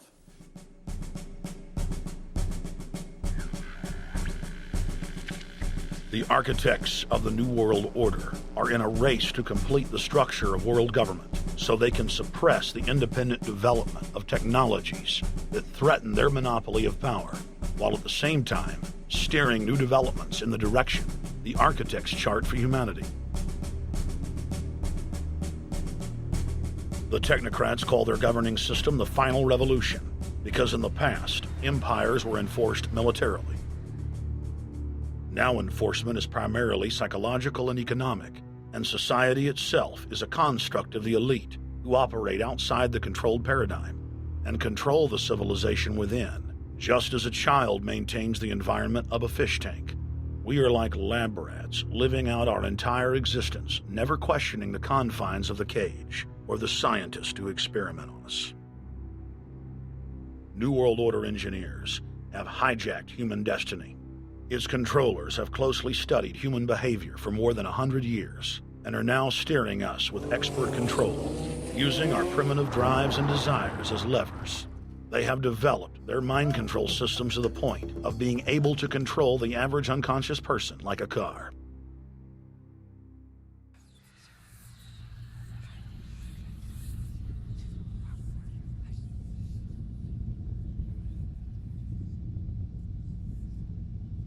Eugenics dominated the 20th century. Its ruthless spirit has now metastasized into the fields of genetics, nanotech, and robotics. But that's not surprising. From their inception, all three disciplines have been dominated by eugenicists. The billionaire founder of Sun Microsystems, Bill Joy, courageously went public in 2000 to warn of a cancerous consensus among the technocratic elite that at best humanity would be completely enslaved by the year 2030, and at worst, mass extermination of everyone but the elite would take place. A who's who of the techno-elite are members of what is known as the transhumanist or post-humanist movement. Many of its adherents see only the beneficial aspects of technology's exponential rise, like bringing sight to the blind, sound to the deaf, and longer life for all. But what many of them don't know is that master eugenicist Julian Huxley founded transhumanism, and that society's controllers openly admit that the new system is designed to progress into absolute tyranny.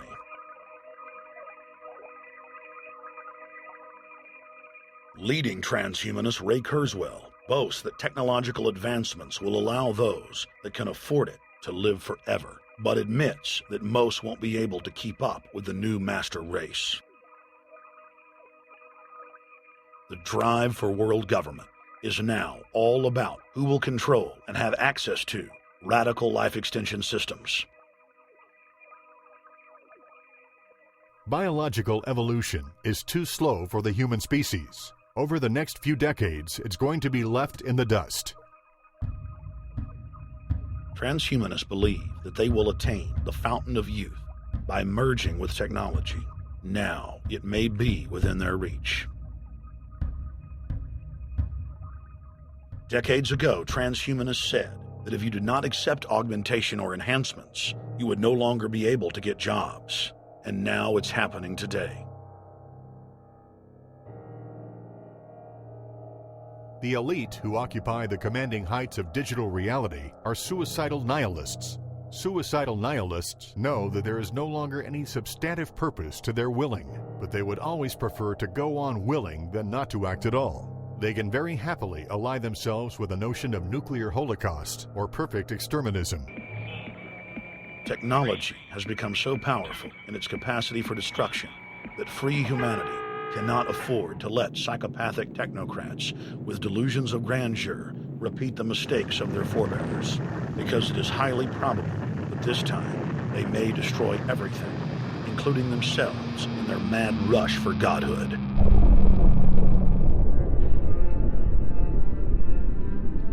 In this film, we have chronicled the Overlord's bloody orgy of experimentation, which already claimed the lives of more than 150 million people in the 20th century.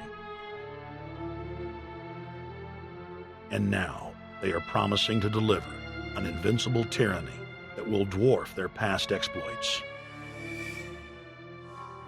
In the days of World War II, there were sovereign nations and armies to stand against Hitler's final solution. Once world government is in place, no one will be able to stop the New World Order's plans for global population reduction. For those immune to psychological programming, hundreds of FEMA camps have already been built throughout the United States.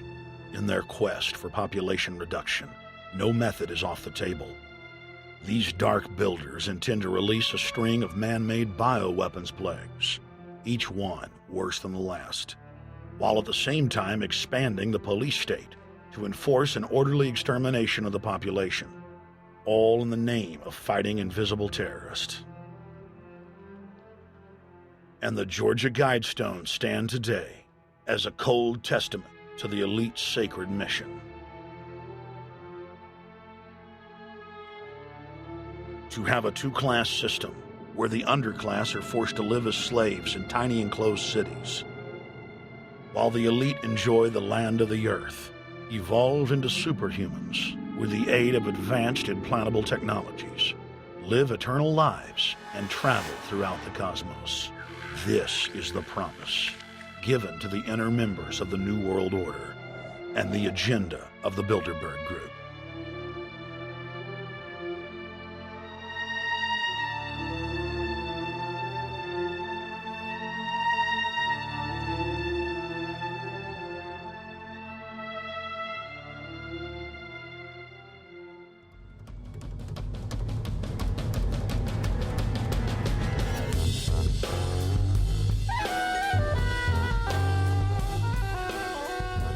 In 2007, Jim Tucker continued his 30-year quest to expose the globalist by traveling to Istanbul, Turkey, the site of Bilderberg, 2007.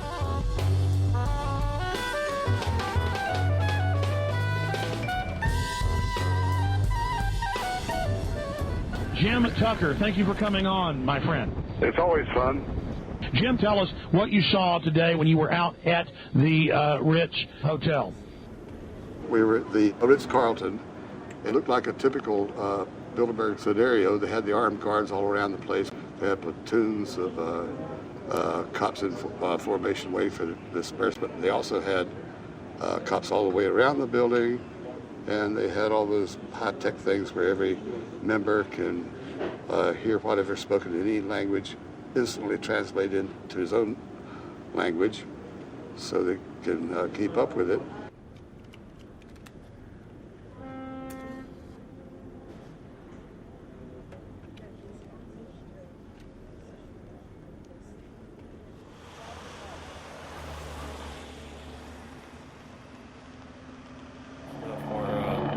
Spotlight did, I'm doing the same thing for American Free Press.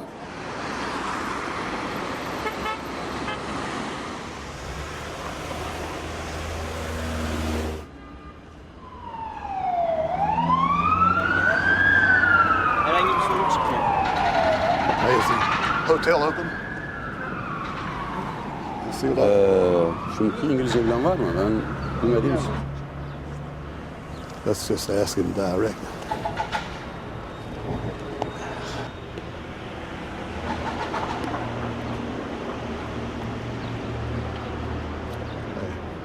Is Bilderberg meeting here this weekend? You can look this way. We had my two personal cops following me today. I was not aware of it because my nose is always sticking to the camera and my jaws are always flapping. But the TV crew said those guys are going to follow you.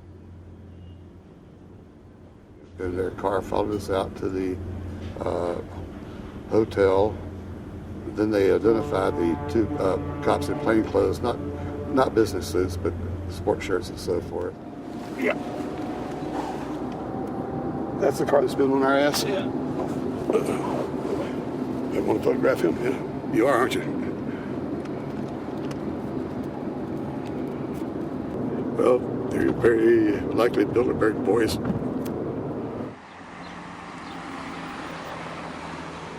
John Elkin, owner of Fiat and a fellow Bilderberger, thought that they could take a stroll off the grounds without being noticed by the commoners.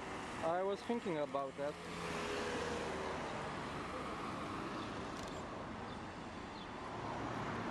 This Bilderberg attendee sneered at our camera.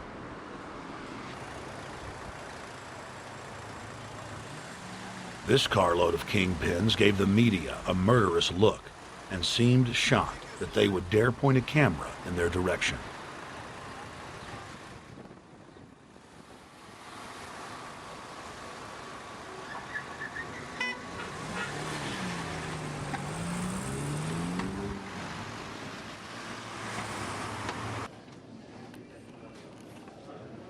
In 2007, the Bilderberg Group received the heaviest global coverage in its history.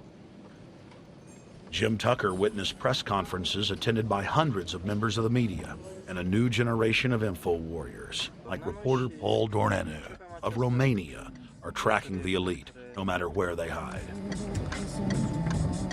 Expunem acest grup Bilderberg.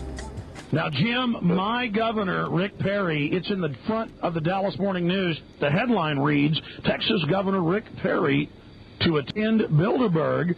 What does it mean to have the governor of Texas in the Dallas Morning News just admitting he's going to Bilderberg Group? It means he's a potential president, even as the obscure governor of Arkansas, Bill Clinton, lost his virginity at the Bilderberg meeting in Baden-Baden, Germany in 1991, and he's elected president the following year. Now, if he goes nowhere in a run for the White House in the years ahead, they'll drop him like an old shoe. They do that often, but officially, Bilderberg considers Governor Rick Perry a potential president of the United States. Yes, it's a violation of the Logan Act, for which Bill Clinton's White House was fined $300,000, which means the taxpayers paid it. When Perry returned to Texas from Istanbul, we were determined to hold him accountable for his treasonous actions.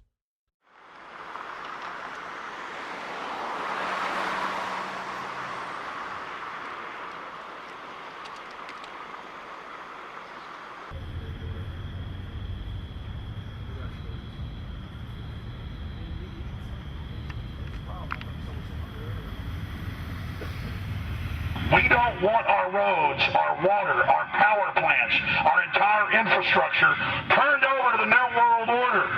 And we tell you now the people are rising up and learning what you're doing, and they're angry. And they're tired of it. Stop enslaving us. Stop setting up tyranny. Stop going along with the New World Order plan if you've got any soul left, Rick Perry. The First Amendment still exists, Perry, and we're back here again tonight telling you we're not going to put up with it. Long live the Republic.